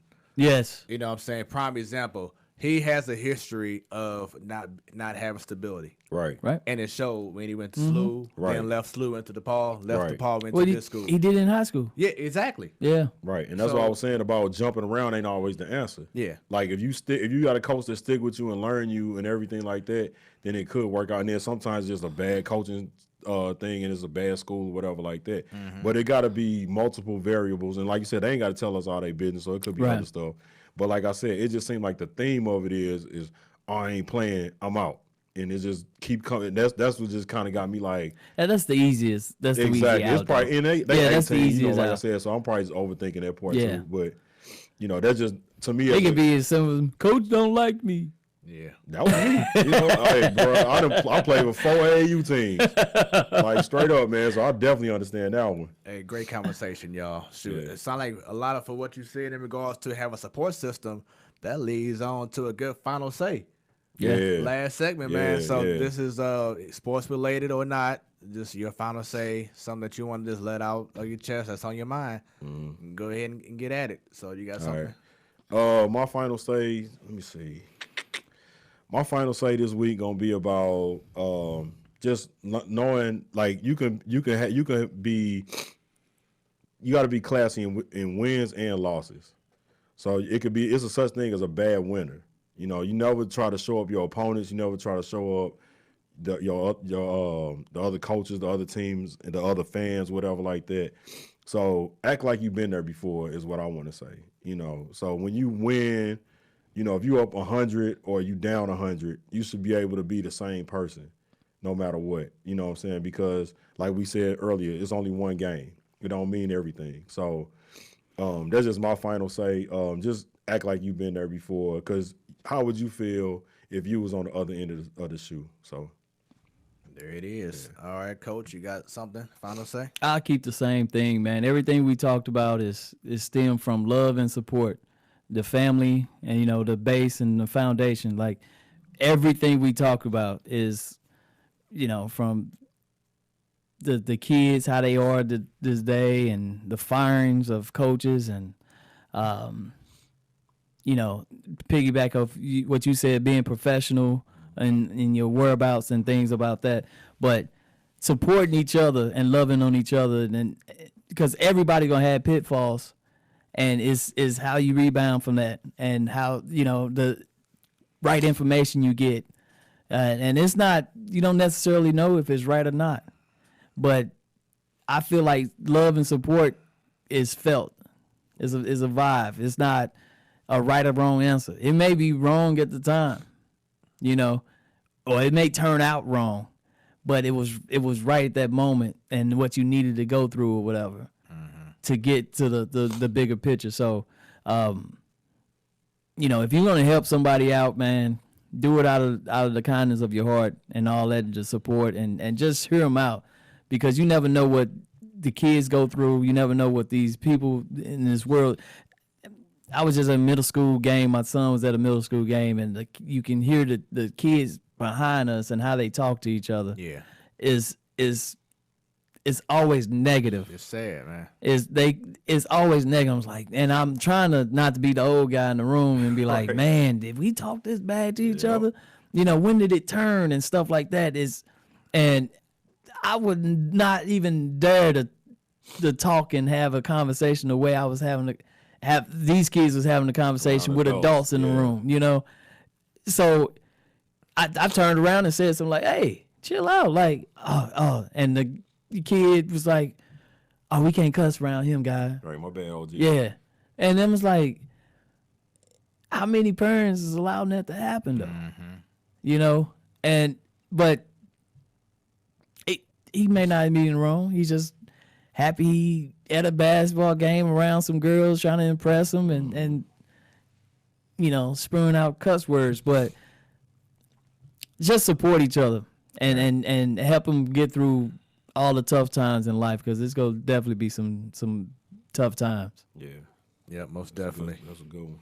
All right. And mine, you know, I'm really big on seeing great stories happen. You know, this guy here, he was ridiculed as the first pick in the draft in the NBA a few years ago. He was a laughing stock. Probably was a meme. They would probably say, oh, don't, you know, be like him. You know, look how he is. And now he talk about how he did this, how he did that. But he stuck through the process. He believed in himself. He felt like there is a reason why he was picked number one. And he's finally starting to show it through patience and determination and never giving up. And having also, like you stated before, a great support system. And that's Markelle Fultz. Like I said, laughing stock of the league. Everybody thought he was a bust. But this year, now that he's in Orlando, he's doing his thing. He had a big statement game, I think, last week against the Lakers. Dunked on LeBron. He bodied LeBron, should I say. He dunked on him. You know, right? He bodied LeBron. Yeah, he did. But he started to show and prove why he was, at the time, that number one pick. He went through hardship. And he could have easily swayed the other way and let people get in his head and say, I ain't going to be the same. But now, looking to the point that I think the 76ers miss a guy like him. Oh, yeah, because they definitely got You know no what I'm point saying? guard. Yeah. On their team. Yeah. So I just got to give a shout out to people who you have the naysayers. They say this is your weakness. Persevered. And you persevere, and now look at what you are doing. So that's a platform sports talk show. Yeah. We apologize, but we had another 3-hour show. That's cool. I'm on Hey. the clock, so I got to Hey. get ready to go in, so I ain't getting no rest tonight. But we had a great time, man. It was great hearing your story, Corey. And Yes, have you back on the appreciate show. having you, bro. Hope that you shared this stream and our show with other people. They can check us out for future shows. And it's been incredible. Stan, look forward to having you back next week. Speaking of next week, we will have Champ Johnson. Yes, sir. Let everybody know a little bit about Champ. Real quick preview. Me and Champ was AAU coaches together, man. I really admire this dude's work ethic and his ability to rally kids around him, man. He took pretty much, I don't want to say like second class, but he took pretty much all the kids that Larry Hughes didn't want and tried to turn them into their own powerhouse in the AAU circuit. So I'm going to let him tell the story about that. But just the way he is around not only kids, but just his effect on people. You know, he a real positive dude, real motivational type of guy, real fiery coach. So I'm just looking forward to what he got to say next week, man. So, Champ for the Bird? yeah, he went to Valp. No. But Is he a head coach at the Bird? nah. Oh, okay. Yeah, nah. His real name Ronell Johnson, Oh, okay. but we call him Champ. So he just he started coaching because of his son. and he just like known in the AAU ranks right now with like the youth AAU. So we had the team called the Saints. And I'll let him explain more to it than that. But he basically made me coach. Like, he was on me about it for like a year straight. And the only reason I got on was because my stepson never played before. And I was trying to get him to play sports. Gotcha. And I cut a deal with him. Like, I'll tell you what, man, if you just let him be on the team, I know he don't know how to play yet. If you let him be on the team, I'll coach all year. I got you. You know what I'm saying? You ain't got to pay me or nothing like that, blah, blah. And that's how I met him in high school, and, me and him had a relationship ever since then. So, And there it real is. good dude, So man. definitely check out his story. Next week, Champ Johnson will be in the getaway. Another great show in store. Yes, sir. Once again, Corey, thank you very much, bro, for coming through. Yeah, appreciate you, man. Good luck with your upcoming baseball season. Thank you, Shouts thank out you. to everyone who goes to St. Mary's. Yeah. And B, we did it again, bro. Yes, sir. There we go. Another fire show. Yes, sir. Make sure y'all follow us on all them social media sites, man. Tono, shouts out to you, bro, for all your Oh, work. man, shout out Tono, man. And we got more heat coming. Crazy. Matter of fact, after this show, we got to take a phone call because we Yeah. got some more stuff coming. Yep. So a lot going on with the platform Sports Talk Show. Shout out to Mo Better Sports as well, John Albert. Oh, yeah. And their show on Monday nights. Look forward to hopefully collabing with them as well and doing something special. So it's all about love, man. Yes, St. sir. Louis, baby, doing big things. The platform Sports Talk Show. Yo, Wednesday night Sports Delight. I am your boy Smooth. I'm B. Baker. And The coach. when it's about sports It becomes our business. and business just picked up. We out of here. Stay smooth, y'all. Later.